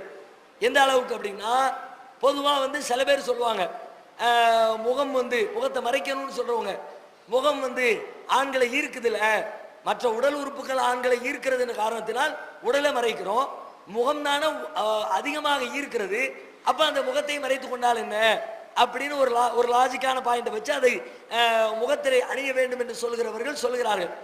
ஆனால் நபிகள் நாயகம் ஸல்லல்லாஹு அலைஹி வஸல்லம் உடைய காலத்தில் ஒருத்தரை ஒருத்தர் ஒரு பெண்ணை பார்க்கிறார். எந்த அளவுக்கு பார்க்கிறார்னா, அந்த பெண்ணுடைய முக அழகு இந்த ஆணை ஈர்க்கிறது. சும்மா பார்த்துட்டு முகத்தை திருப்பிட்டு போகல, அதை ரசிச்சு பார்க்கிற அளவுக்கு பார்க்கிறார். இது நபிகள் நாயகத்தினுடைய கவனத்துக்கு வருகிறது. நபிகள் நாயகம் ஸல்லல்லாஹு அலைஹி வஸல்லம் இப்போ பெண்ணுடைய முகம் ஆணை ஈர்க்கிறது, அதனால முகத்துக்கு திரை போடுன்னு சொல்லாம ஆணுடைய பார்வையை திருப்புங்கிறாங்க. முகத்திரை போட்டு பாதுகாக்கிறது அந்த ஆலோசனையை சொல்லாமல், முகத்திரையை வலியுறுத்தாமல், ஆம்பளை பார்க்கிற பார்வையை திருப்பி, அவருடைய முகம் அப்படித்தான் இருக்கும், அது ஒண்ணு ஈர்க்கிற மாதிரி தான் இருக்கும். அது ஈர்க்கிறது என்கிற காரணத்தினால் நீ பார்க்காத, உன் கண்ணை பொத்திக்க, உன் முகத்தை திருப்பிக்க. ஒரு நபிகள் நாயகம் ஹஜ்ஜுக்கு போயிருக்கிறாங்க. அவங்க ஹஜ்ஜுக்கு போறதை கேள்விப்பட்டு பல பகுதிகளில் இருந்து பல பேர் ஹஜ்ஜுக்கு சேர்ந்து செய்கிறாங்க. அப்போ நபிகள் நாயகம் ஒரு ஒட்டகத்தில் போறாங்க. ரசூலுல்லாஹ்வுக்கு பின்னாடி நபிகள் நாயகத்துடைய ஒன்று விட்ட சகோதரர் அவர் பின்னாடி உட்கார்ந்து இருக்கிறார். ஒரு பெண்மணி வர்றாங்க. அந்த பெண்ணை பின்னாடி இருக்கிற நபிகள் நாயகத்துடைய ஒன்று விட்ட சகோதரர் பார்க்கிறார். அவர் பார்க்கிறாருங்கிறத ரசூல் தான் பார்த்துக்கிறாங்க. ரசூலுல்லாஹ்க்கு தெரிஞ்சிரு, சைடில் தெரியும் தானே, லேசா அப்படி சைடு பொசிஷன்ல பார்த்தா பக்கத்துல தெரியும் தானே, அது மாதிரி ரசூலுல்லாஹ்வுக்கும் தெரிஞ்சு போகுது. தெரிஞ்ச உடனே முகத்தை மூடுன்னு அந்த பொம்பளைக்கு சொல்லாம பின்னாடி பார்த்துக்கிட்டு இருக்கிறாரு, அவர் முகவாக்கட்டையை பிடிச்சிக்கிட்டு அப்படி திருப்பி விடுறாங்க. இங்க என்ன பார்க்க, அங்கனி திரும்ப. நாம் பார்க்கிறோம்னா தேவைக்கு பார்க்கிறேன், நீ தேவையில்லாம பார்க்கிற. தேவைக்கு பார்ப்பது என்பது வேறு. ஒரு கேள்வி கேட்கிறாங்க, பதில் சொல்ல வேண்டிய தேவை இருக்கு, பேச வேண்டிய அவசியத்திற்காக வேண்டி பார்த்தால் அது ஒரு விதம். நீ அவசியம் இல்லாம பார்க்கிறன்னா அப்போ தேவையில்லாம சலனத்தை சைத்தான் ஏற்படுத்திடுவான். குல்லில் மூமினீன யகுல்லூ மின் அப்சாரிஹிம், மூமினான ஆண்களுக்கு சொல்லுங்கள் அவர்கள் தங்களின் பார்வைகளை பேணிக் கொள்ளட்டும். பார்வையை பேண சொல்லி மார்க்கம் சொல்லிச்சு. முகத்தை ஈர்க்குன்னு தெரிஞ்சா கூட முகத்திரை போடுமாறு நபிகள் நாயகம் வலியுறுத்தவில்லை. இன்னொன்னு என்ன, நபிகள் நாயகத்துடைய சபைக்கு முகத்திரை அணியாமல் பெண்கள் வந்திருக்கிறார்கள் என்பதையும் அந்த ஆதாரம் காட்டுகிறது. இது மாதிரி நிறைய ஆதாரங்கள் நீங்க பார்க்கலாம். ஆயிஷா ரலியல்லாஹு அன்ஹா அறிவிப்பாங்க, காலையில சுபஹ் நேர தொழுகைக்காக வேண்டி மதீனத்து பெண்கள் எல்லாம் மஸ்ஜித் நபவிக்கு வருவார்கள். வந்துவிட்டு அவர்கள் வெளியேறுவார்கள். வெளியே செல்லுகிறவர்களை நீங்கள் பார்த்தால் அந்த இருளின் காரணமாக சுபு நேரத்தில் சூரியன் விடியறதுக்கு முந்தைய, நல்ல வெளிச்சம் வர்றதுக்கு முந்தைய ரசூலுல்லாஹ் சுபு தொழுதுருவாங்க. அந்த இருட்டினால் வந்து செல்லக்கூடிய பெண்களுடைய முகத்தை இவர் பார்த்து இவர் யார் என்று அறிந்து கொள்ள முடியாது. இருட்டின் காரணமாகத்தான் அறிய முடியாது, அவங்க போட்டிருக்கிற முகத்திரையின் காரணமாக இல்லை. இந்த பொம்பளை யாருன்னு தெரியாது, தெரியாம போனது காரணம் என்ன? முகத்தை மூடிக்கிச்சின் காரணம் இல்லை, இருட்டு அப்படி இருக்குது. அப்ப இருட்டினால் தெரியலன்னா அவங்க முகத்தை மூடாம இருந்திருக்கிறாங்கன்றத அந்த செய்தியிலிருந்து இப்படி நிறைய செய்திகள் நமக்கு கிடைக்கிறது. நபிகள் நாயகத்துடைய காலத்தில் முகம் மூடக்கூடிய பழக்கம் ஒன்று அவர்களுடைய காலத்திலே நடைமுறையில் இல்லை என்பதை நாம் புரிந்து கொள்கிற விதமா இருக்கிறது. அதை வைத்துக்கொண்டு நாம் என்ன சொல்றோம்? நபிகள் நாயகம் காலத்தில் இல்லை, நீங்க ஏன் அதை செய்யாம தவிர்த்துக்கங்களேன், தவிர்த்து கொள்ளுங்களேங்கிறதான் போதனை, செய்யக்கூடாதுன்னு போதனை இல்லையே. எது சம்பந்தமா உங்களுக்கு திட்டவட்டமா சொல்லப்படலையோ அது உங்களுக்கு சாய்ஸ்.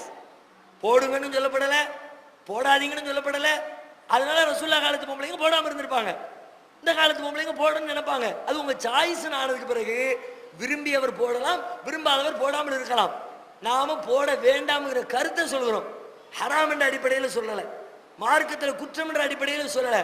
போடாமல் தவிர்ப்பது இந்த சூழலுக்கு இந்த காலத்திற்கு நபிகள் நாயகம் சாய்ஸ் கொடுத்துருக்கிறாங்க. ரெண்டுல ஏதாவது ஒன்று தேர்வு செய்யலாம், நீங்க போடாமல் இருப்பதையே தேர்வு செய்யுங்கள். ஏன் அப்படி சொல்றோம்னா அதனால் ஏற்படக்கூடிய விளைவுகள், சமுதாயத்தில் கெட்ட விளைவு ஏற்படுது, அதனால தவிர்த்து கொள்ளுங்கள். இந்த சாய்ஸ்ல அதை தேர்ந்தெடுக்கிறதா இதை தேர்ந்தெடுக்கிறதான்னு வரும் பொழுது முகத்திரை அணியாமல் இருப்பதை தேர்ந்தெடுங்கள் என்பதை ஒரு ஆலோசனையாகத்தான் சொல்றோமே ஒழிய அது ஒரு கட்டளையா நாம சொல்லலை, அதை ஹராம் என்ற அடிப்படையில் சொல்லலை என்பதை புரிந்து கொள்ளணும். சூழ்நிலை கெட்டவர்கள் இதை தவறான காரியத்திற்கு பயன்படுத்தக்கூடிய வாய்ப்பு அதிகம் இருக்கிற காரணத்தினால் அதை தவிர்த்து கொள்ளுங்கள், அது நல்லதாக தெரிகிறது என்ற கருத்தை மட்டும் தான் நாம சொல்றோம். அக்ரிமெண்ட்டுக்கு வீடு போகிறோம் இல்லையா, அது என் ஃப்ரெண்ட்ஸுங்க சில ஃப்ரெண்ட்ஸுங்க போகிறது ஹராம்னு சொல்கிறாங்க. ஹராம் ஹலால்ன்றது குர்ஆன்லையும் ஹதீஸ்லையும் எல்லாம் கிளீனாக சொல்லியிருக்கும் போது இது அக்ரிமெண்ட் வீடு போகிறது ஹராம் என்று எதனா ப்ரூஃப் இருக்கா? சகோதரிய கேள்வி என்னன்னா, இந்த லீஸுக்கு விடுறது, ஒத்திக்கு இருக்கிறது அப்படிலாம் சொல்லுவாங்க. ஒரு வீட்டில் போய் குடியேறுவோம், மொத்தமாக ஒரு 5 லட்சத்தை கொடுத்துட்டு ஒரு 2 வருஷத்துக்கு குடியிருந்துக்கிறேன், 3 வருஷத்துக்கு குடியிருந்துக்கிறேன் இருப்பாங்க. 3 வருஷத்துக்கு பிறகு கொடுத்த அந்த 5 லட்சத்தை வாங்கி கொண்டு வீட்டுக்கு போய் திரும்ப போயிடுவாங்க. இதுதான் அந்த லீஸு ஒத்திக்கு இருக்கிறதுங்கிற அந்த பழக்கம், அதுக்கு சொல்லக்கூடிய செட்டப் இதுதான். இது செய்யக்கூடாது என்று சொல்கிறார்களே, இது குர்ஆன் ஹதீஸ்ல ஆதாரம் இருக்குதான்னு கேட்குறாங்க. சில விஷயங்களை பொறுத்த வரைக்கும் குர்ஆன்லையும் ஹதீஸ்லையும் நாம் தேடி பார்த்தால் நேரடியாக சில விஷயங்கள் நமக்கு சொல்லப்பட்டிருக்கும், சில விஷயங்கள் மறைமுகமாக சொல்லப்பட்டிருக்கும். நேரடியாக பார்த்தா சிலதை ஹலால் ஹராம்னு தெளிவாக டிக்ளேர் பண்ணும், சிலதை கொஞ்சம் யோசிச்சு பார்த்தா அதனுடைய இலக்கணங்களும் சொல்லிவிடும்.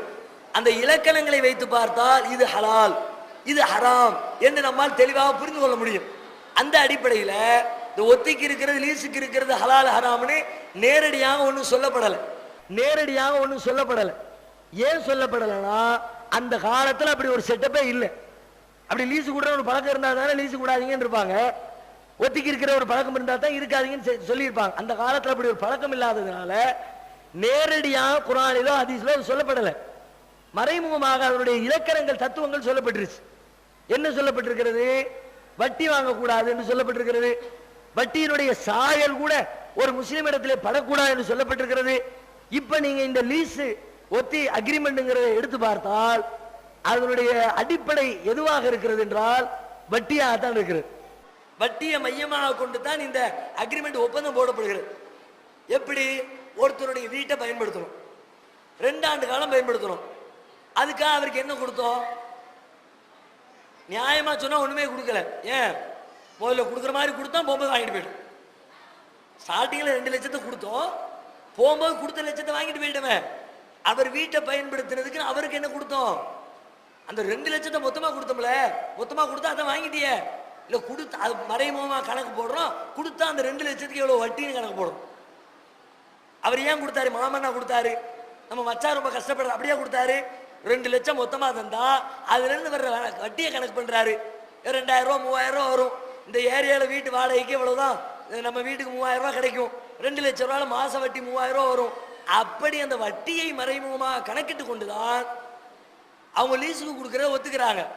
சொந்தக்காரரு கஷ்டப்படுறாரு, வச்சு கட்டணும்னு மன திருப்தியோடு கொடுக்கல, அவருக்கு ஒரு சிரமம் ஏற்பட்டுச்சு, அந்த சிரமத்துக்காக வேண்டி இப்படி வட்டியில வந்து விழுந்தார். இல்லைன்னா இப்படி வாங்குவார்? அவரு மாசம் மாசம் வாடகை கொடுன்னு கேட்டுருவார். அப்படி இல்லாட்டி அவர் மாசம் வாடகை கூட என் தேவைக்கு பயன்படுத்திட்டு போறேன்னு கேட்டுருவாரு. அதனால மறைமுகமாக இதிலே வட்டி இருக்கிறது, நேரடியாக வட்டி இல்லை, மறைமுக வட்டி இதில் கலந்திருக்கிறது. எனவே இந்த வட்டிக்கு நீங்க துணை போயிட வேண்டாம்.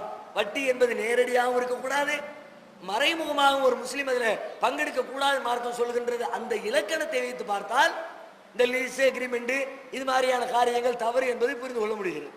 கோமா ஸ்டேஜில் இருக்கக்கூடிய நபர்கள் வந்து இப்போ தூக்கத்தினாலேயோ அல்லது மறதியினாலேயோ அவங்க தொழுகையை வந்து மிஸ் பண்ணிட்டாங்கன்னா மறுபடியும் ஞாபகம் வந்து தொழுட்டோம் அப்படின்னு சொல்லிட்டு ரசூலுல்லாஹ் அவங்க சொல்லியிருக்காங்க. அந்த அடிப்படையில் ஒரு 10 நாள் வந்து இப்போ கோமா ஸ்டேஜில் இருக்கக்கூடியவங்க 10 நாள் கழிச்சு அவங்களுக்கு சுயநினைவு வந்துருச்சுன்னா அந்த 10 நாள் தொழுகையை சேர்த்து தொழுவணுமா அப்படிங்கிறத விளக்கணும். கோமா ஸ்டேஜில் இருக்கிறவங்களுடைய தொழுகை வந்து ஒரு 10 நாளைக்கு அவங்க அந்த நிலையில் இருந்தால் தொழுதமா தொழுகலையா அவங்களுக்கு தெரியாது. அதுக்கு பிறகு திரும்ப நினைவுக்கு வரும். திரும்ப நினைவுக்கு வந்தால் நினைவு வந்த உடனே இத்தனை நாள் தொழலைங்கிறது தெரிஞ்சால் அதை நாம் திரும்ப செஞ்சுக்கலாமா அப்படின்னு கேட்குறாங்க. மூளை குழம்பிய ஒருத்தர், தூக்கத்தில் இருக்கிற ஒருத்தர், பருவமடையாத ஒரு சின்ன குழந்தை ஒன்று, விவரம் தெரியாத குழந்தை ஒன்று, இந்த 3 பேர் மீதும் குற்றம் பதிவு செய்யப்படாதுன்னு சொல்லிட்டாங்க. இப்போ கோமா ஸ்டேஜில் இருக்கிறவர், அந்த நிலையில் இருக்கிறவர், மூளை செயல்படாத நிலையில இருக்கிறவர், அவருக்கு நீங்க வேற என்னத்த காரணத்தை சொல்லி தொழணும்னு சொன்னாலும் இந்த ஹதீஸின் அடிப்படையில் அவர் தொழ தேவையில்லை. அவர் ஒரு நாள் இருந்தாலும் சரி, 5 வக்து தொழ தேவையில்லை, 1 வருஷம் இருந்தாலும் சரி, 10 வருஷம் இருந்தாலும் சரி, அவர் திரும்ப அந்த தொழுகை எடுத்து தொழ வேண்டிய அவசியம் இல்லை கோமா நிலையில் இருந்தவர். நம்ம எல்லாருமே ஒரே இறைவனை தான் வணங்குறோம், நம்ம எல்லாருமே ஒரே வேதத்தை தான் ஏற்றிருக்கோம், ஒரே நபியை தான் நேசிக்கிறோம். இப்படி நேசிக்கிற நமக்குள்ள பல பிரிவுகள் இருக்குது, பல இயக்கங்கள் இருக்குது. இந்த இயக்கங்கள் எல்லாம் ஒவ்வொரு இயக்கமும் ஒவ்வொரு கொள்கையை வச்சுருக்கு. ஏன் நமக்குள்ள இந்த ஒற்றுமை ஏற்பட மாட்டேங்குது? நமக்குள்ள ஒற்றுமை ஏற்படணும்னா எந்த அடிப்படையில் ஒற்றுமை ஏற்படணும்? இதை கொஞ்சம் விரிவாக எனக்கு சொல்லணும். அதாவது சகோதரர் வந்து என்ன கேள்வி கேட்குறாங்கன்னா, சமுதாயம் பிளவுபட்டு கிடக்குது, ஒரே வேதத்தை தான் வச்சுருக்குறோம், ஒரே தூதருடைய வழிகாட்டுதலை தான் பின்பற்றுறோம், இப்படி இருக்கும்பொழுது நமக்கு இடையில் பிரிவினைகள் ஏன், நாம் ஒன்றுபடுவதற்குரிய வழிமுறைகள் என்ன அப்படின்னு கேட்குறாங்க. பிரிவினைகள் ஏன் அப்படின்னா அதுக்கான காரணத்தை அல்லாவே குர்ஆனில் தெளிவாக சொல்லிவிட்டான். கானன் நாசு உம்மத்தன் வாஹிதத்தன், மனிதர்கள் அத்தனை பேரும் ஒரே சமுதாயமாகத்தான் இருந்தார்கள். ஆரம்பத்தில் எல்லாம் ஒற்றுமையாக தான் இருந்தாங்க. ஆனால் அவர்களுக்கு இடையிலே ஏற்பட்ட பொறாமையினால் பிளவுபட்டு போய்விட்டார்கள். பிளவுக்கான காரணமாக குர்ஆன் சொல்லக்கூடியது என்னன்னா, பொறாமை ஒரு முக்கிய காரணம் தான். ஒருத்தருக்கு ஒருத்தர் இடையில நீ பெரியவனா நான் பெரியவனா, அந்த உணர்வு பல நேரங்களில் சமுதாயத்தை பிரிவினைக்கு ஆளாக்கி விடுகிறது.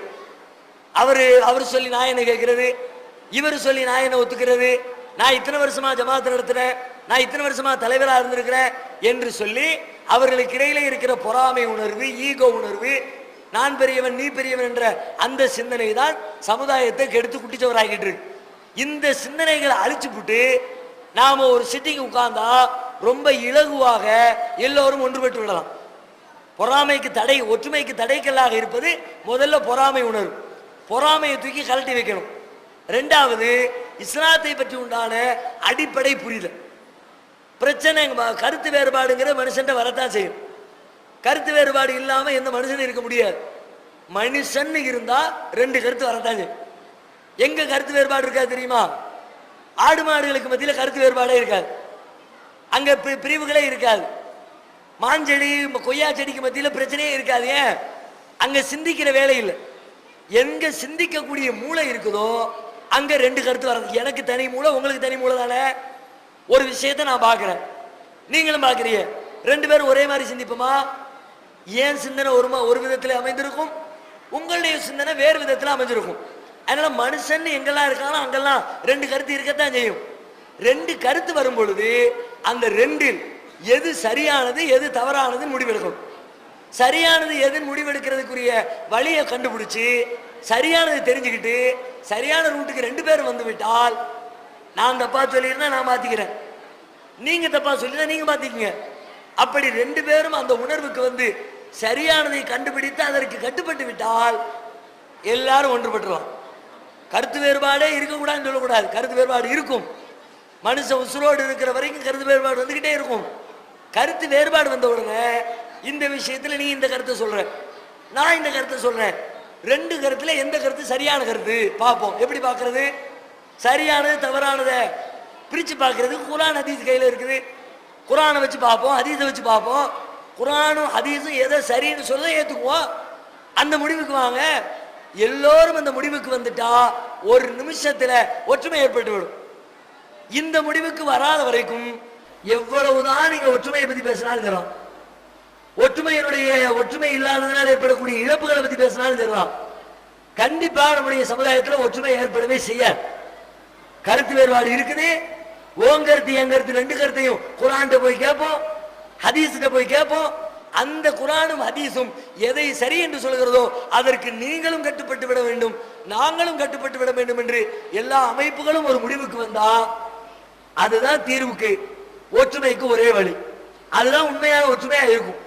குர்ஆன் அல்லாஹ் கூட சொன்னான், அண்ணா அது உம்மத்துக்கும் உம்மத்தன் வாஹிதத்தன் வா அன ரப்புக்கும் ஃபத்தகூன். இதோ இந்த உங்களுடைய சமுதாயம் ஒரே ஒற்றை சமுதாயம். எதிலே ஒற்றை சமுதாயம்? வா அன ரப்புக்கும் ஃபத்தகூன், நான் தான் உங்களின் இறைவன், என்னையே நீங்கள் அஞ்ச வேண்டும் என்பதிலே நீங்கள் அனைவரும் ஒன்றுபட்டால் நீங்கள் ஒற்றை சமுதாயம். அல்லாஹ்வுக்கு தான் கட்டுப்படணும், அல்லாஹ்வுடைய தூதருக்கு தான் கட்டுப்படணும் அப்படின்னு நீங்க முடிவுக்கு வந்தா நீங்க ஒற்றை சமுதாயம். இல்ல எங்க அஜரத்துக்கும் கட்டுப்படுவேன், எங்க பெரியவர் சொன்னதையும் கட்டுப்படுவேன், எங்க ஊர் தலைவர் சொன்னதையும் கட்டுப்படுவேன் அப்படின்னா நீங்க ஒன்றுபட்ட சமுதாயமா ஆக முடியாது. அல்லாஹ் ரசூலுக்கு கட்டுப்படுவேன்னு சொல்லக்கூடாதான், அல்லாஹ் ரசூலுக்கு மட்டும்தான் கட்டுப்படுவேன்னு சொல்லணும். நீங்க பல நீங்க சொல்லலாம் அல்லாஹ் ரசூலுக்கு கட்டுப்படுறேன்னா எல்லாரும் அப்படித்தானே சொல்றாங்க, எல்லாரும் அப்படி சொல்ல கிடையாது. அல்லாஹ் ரசூலுக்கு மட்டும் கட்டுப்படுறேன்னு எல்லாரும் சொல்லல. அல்லாஹ்வுக்கும் கட்டுப்படுவோம், ரசூலுக்கும் கட்டுப்படுவோம், எங்க அஜரத்துக்கும் கட்டுப்படுவோம், ஷாஃபி இமாமுக்கு கட்டுப்படுவோம், ஊர் தலைவருக்கு கட்டுப்படுவோம், எல்லாத்துக்கும் கட்டுப்படுவோங்கிறாங்க. எல்லாருக்கும் கட்டுப்பட்டால் ஒற்றுமை ஏற்படாது. அல்லாஹ்வுக்கும் அல்லாஹ்வுடைய தூதருக்கும் மட்டும் கட்டுப்பட்டால் தான் ஒற்றுமை ஏற்படும். மற்றவங்களையும் சேர்த்துக்கிட்டா ஒற்றுமை பிளவுபட்டு தான் போகும். அதனால அந்த வழிமுறை தான் சரியான வழிமுறை. வேற எந்த வழிமுறையை ஃபாலோ பண்ணினாலும் நாமளே தப்பு செய்வோம், தப்பு செய்ய மாட்டேன்னு சொல்லலை, நம்மிடத்திலும் தவறு இருக்கத்தான் செய்யும். மனிதன் என்று இருந்தால் கண்டிப்பாக தவறு இருக்கத்தான் செய்யும். கவனத்துக்கு கொண்டு வாங்க, தவறுன்னு சுட்டி காட்டுங்க. குர்ஆன் ஹதீஸ் அடிப்படையில் குர்ஆன் எந்த தீர்வை சொல்கிறதோ அந்த தீர்வை நாங்கள் ஏற்றுக்கொள்ள தயார். பிளவுபட்டு கிடக்கிற எல்லாரும் ஏற்றுக்கிற தயாரா? தயார்னு வாங்க, ஒன்றுபட்டு நிற்போம். அது ஒண்ணுதான் வழி. அது ஏற்பட பொறாமை ஒழியாதவரை, குர்ஆன் ஹதீஸுக்கு மட்டும் கட்டுப்படுவோம் என்று சொல்லாதவரை கண்டிப்பாக நம்மிடத்திலே ஒற்றுமை ஏற்படவே செய்யாது. எனது கேள்வி என்னன்னா, இப்போ இஸ்லாம் அல்லாத அண்டை வீட்டார் இருக்காங்கல்ல, அவங்க கிட்ட நம்ம உறவுகளை எப்படி பேணிக்கொள்வது? ஏன்னா இப்போ நம்ம வந்து பெருநா டைமில் அவங்களுக்கு நம்ம வீட்டில் நடக்கக்கூடிய விசேஷங்களில் அவங்களுக்கு நம்ம பிரியாணி மற்ற பலகாரம்லாம் கொடுக்குறோம். இதன் அடிப்படையில் அவங்க என்ன செய்கிறாங்க, அவங்க வீட்டில் நடக்கக்கூடிய பண்டிகைகள் இந்த மாதிரி நிகழ்ச்சிகளுக்கு நமக்கு கொடுக்குறாங்க. இதை வந்து நம்ம அவங்ககிட்ட தவிர்க்க முடியலை. ஏன்னா தடுத்தா அவங்க மனசுதான் வேதனை அடையுமோ. அப்போ இதை வந்து நம்ம எந்த வழியில் தவிர்த்துக்கிறது? அதாவது சகோதரருடைய கேள்வி என்னன்னா, அண்டை வீட்டார் அவங்களுடைய நிகழ்ச்சிகளுக்காக வேண்டி உணவுகளை தயாரித்து கொடுத்தால் அதை நாம் மறுக்க முடியலையே, அதில் எப்படி நடந்து கொள்வது? முஸ்லீம் அல்லாதவர்களாக இருக்கிற அவர்களுடைய திருமணங்களில் நாம் எப்படி பங்கேற்கலாமா கூடாதா அப்படின்னு கேட்குறாங்க. அண்டை வீட்டார் தரக்கூடிய உணவுகளை பொறுத்த வரைக்கும் தாராளமாக வாங்கலாம். அவங்க கொடுக்கக்கூடிய அன்பளிப்புகளை பெற்றுக்கொள்வது மார்க்கத்தில் தடை இல்லை. ஆனால் அவர்கள் தரக்கூடிய அந்த உணவு பதார்த்தங்கள் கடவுளுக்கு முன்னிலையிலே அர்ப்பணிக்கப்பட்டிருந்தால், படையில் செய்யப்பட்டிருந்தால் கண்டிப்பாக அதை நாம் பெற முடியாது. அதை நீங்கள் சொல்றதுக்காக வேண்டி அவங்க மனவருத்தப்பட்டாலும் சரிதான், அதை நீங்கள் வாங்கி திங்க இயலாது. விளக்கம் கொடுக்க வேண்டிய கடமை தான் உங்களுக்கே தவிர, மற்றபடி அவங்க வருத்தப்படுவாங்களேன்றதுக்காக வேண்டி வருத்தப்பட்டாலும் பரவாயில்லைன்னு நம்முடைய பெற்றோரையே தூக்கி எறிஞ்சவங்க நாம மார்க்கத்துக்காக வேண்டி. பெற்றோரை விடவா பக்கத்து வீட்டில் இருக்கிற இந்த முஸ்லீம் இல்லாதவர்கள்? நம்முடைய இரத்த பந்தத்தையே தூக்கி எறிஞ்சவங்க நாம. அவங்க வருத்தப்பட்டா படட்டியா, இதுதான் மார்க்கம் அப்படின்னு தெரிந்து கொண்டதற்காக சொந்த பந்தங்களை எல்லாம் அறுத்தெறிஞ்ச நமக்கு அருகில் பக்கத்தில் இருக்கிற வீட்டுக்காரங்களுடைய ஒத்துழைப்பு, அவங்களுடைய நட்பு நமக்கு தேவையா? நட்பு தேவைதான். அல்லாஹ்வுடைய மார்க்கத்தை தாண்டி நட்பு தேவையில்லை. மார்க்கம் தான் ஃபர்ஸ்ட், ரெண்டாவது தான் நட்பு, உறவு, அண்டை வீடு எல்லாம். அந்த அடிப்படையில் அவங்க படையில் செஞ்சு ஒரு உணவை தந்தா கண்டிப்பா அந்த உணவை பெற முடியாது, பெறக்கூடாது. ஆனா நீங்க என்ன பண்ணலாம்னா, அந்த சாப்பாடை பெறாம இருந்தாலே சண்டை வந்துடாது, நட்பை முறிச்சிட மாட்டாங்க. நீங்க அப்படி நினைக்கிறீங்க, உங்களை மாதிரி பல பேர் நினைக்கிறாங்க. அது எப்படி வாங்காம இருந்தா நல்லா இருக்காத, தப்பா நினைச்சுக்குவாங்க. நீங்க முதல்ல உங்களை கூப்பிட்டு விளக்கம் கொடுங்க, உங்களுடைய கொள்கையை பத்தி பேசுங்க. என்னைக்காவது பேசியிருப்போமா? அவங்கள்ட்ட போய் எடுத்து போட்டு பேசுறது, அவங்களுக்கு இதெல்லாம் தெரியாது, அவங்க இதெல்லாம் புரிஞ்சுக்க மாட்டாங்க. அவங்களும் நம்மள மாதிரி மனிதர்கள் தானே. நாம அவங்களுடைய கொள்கையை புரிஞ்சுக்கும் போது நம்முடைய கொள்கையை அவங்க புரிஞ்சுக்க மாட்டாங்களா? கண்டிப்பா புரிஞ்சுக்குவாங்க. உட்கார்ந்து பேசுங்க, நீங்க கண்டிப்பா பேசி உங்களுடைய இதுதான் எங்களுடைய மார்க்கங்க, இதை தாண்டி எங்களால செய்ய முடியாது, தயவு செஞ்சு இதை புரிஞ்சுக்கங்கன்னு விளக்கி கொடுங்க. உண்மையில உங்க விஷயத்துல நன்மை நாடக்கூடியவராக இருந்தால், உங்களுடைய நட்பு தேவை என்று விரும்பக்கூடியவராக இருந்தால் இதை புரிஞ்சுக்கிட்டு அவங்க ஒதுங்கி நடப்பாங்க. உங்க நட்பு தேவையில்லைன்னு நினைச்சா வம்புக்குன்னு கொண்டு வந்து கொடுப்பாங்க. நட்பு தேவையில்லைன்னு அவரே நினைக்கும் போது நீங்க மட்டும் நட்பு தேவை நினைக்கிறீங்க? அவருக்கே உங்க நட்பு தேவையில்லைன்னு உங்களை வம்புக்கு வந்து நிற்கிறார் வாங்கிட்டு, நீங்க மட்டும் அவருடைய நட்பை எதிர்பார்க்கிறீங்க? அப்படி ஒரு நிலை வந்தால் அவரை புறக்கணிங்க. முடிஞ்ச வரைக்கும் உட்கார்ந்து பேசுங்க. 99% அண்டை வீட்டில் இருக்கிற யாரா இருந்தாலும் சரிதான், எந்த முஸ்லீம் இல்லாதவர்களா இருந்தாலும் சரிதான், அவர்கள் அதை புரிந்து கொண்டு நடக்கிறார்கள். நாம எத்தனையோ பேர் நம்முடைய கண்களுக்கு எதிரில் அது மாதிரி செய்யக்கூடியவங்களை பார்த்து கொண்டுதான் இருக்கிறோம். அதை நீங்க கடைபிடிக்க வேண்டும். காது மூக்கு குத்தலாமா? அப்புறம் இன்னொரு கேள்வி என்னன்னா, நிறைய பேர் சொல்றாங்க இந்த மாதிரி காது குத்தலாம் அப்படின்னு சொல்லிட்டு சொல்றாங்க, ஆதாரம் சொன்னா கூட குத்தலாம் அப்படின்றாங்க. இன்னொரு கேள்வி என்னன்னா, அத்தையத்துல நம்ம கையாட்டுறோம்ல, அதை பத்தி வந்து கையாட்டக்கூடாது அப்படின்னு சொல்றாங்க. பெரியமா பையனை கல்யாணம் பண்ணலாமா? காது மூக்கு குத்தலாமா? குத்தலாமா கையை வச்சு குத்துறது இல்லை, அந்த ஓட்டை போடுறது. காதுல மூக்குல ஓட்டை போடலாமா நகை அணிந்து கொள்வதற்காக அப்படின்னு சொல்லி கேட்குறாங்க. அது சம்பந்தமா நேரடியாக குர்ஆன்லயே ஹதீஸ்லயே நீங்க தேடி பார்த்தால், காதுல ஓட்டை போட்டுக்குங்க, மூக்குல ஓட்டை போட்டுக்குங்க, ஓட்டை போட்டு ஒரு நகையை மாட்டிக்கிங்கன்னு எதுவுமே சொல்லித்தரப்படலை. மாறாக குர்ஆன்ல சில வசனங்களை ஆய்வு செஞ்சு பார்க்கும் பொழுது அதுல மறைமுகமாக குத்தக்கூடாதுங்கிற கருத்து நமக்கு விளங்குகிறது. அது மாதிரி சில வசனங்கள் நமக்கு கிடைக்கிறது. எப்படி கிடைக்குது? அல்லாஹ் குர்ஆன்ல தன்னுடைய படைப்பை பற்றி சொல்லும் பொழுது, படைப்புடைய அந்த திறமையை பற்றி சொல்லும் பொழுது ரொம்ப சிராயிச்சு சொல்லலாம். லக்கது கலக்கனல் இன்சான ஃபீ அஹ்ஸனி தக்வீம், மனிதனை நாம் அழகான தோற்றத்திலே படைத்திருக்கிறோம். கலக ஃபஸவ்வா, மனிதனை படைத்து அவன் சீராக அவனை வடிவமைத்திருக்கிறான். இப்படியெல்லாம் குர்ஆன்ல பல்வேறு வசனங்கள்ல அல்லாஹ் சிறந்த படைப்பாளர், அழகிய படைப்பாளர் அப்படின்னு கருத்துப்பட பல்வேறு வசனங்கள் வந்திருக்கிறது. அந்த வசனத்தை ஆய்வு செஞ்சு பார்த்தால் அது ஒரு கருத்தை சொல்கிறது. அல்லாஹ் முழுமையா சிறப்பா குறைவில்லாம படைச்சிட்டேன்னு சொல்றான். காதையோ மூக்கையோ குத்துனா அது குறைவு, அல்லாஹ் வந்து படைப்புல குறைவு வச்ச மாதிரி ஒரு தோற்றம் ஏற்படுகிறது. அதுதான் நம்முடைய கேள்வி. காது மூக்கு குத்துறதுடைய அர்த்தம் என்ன?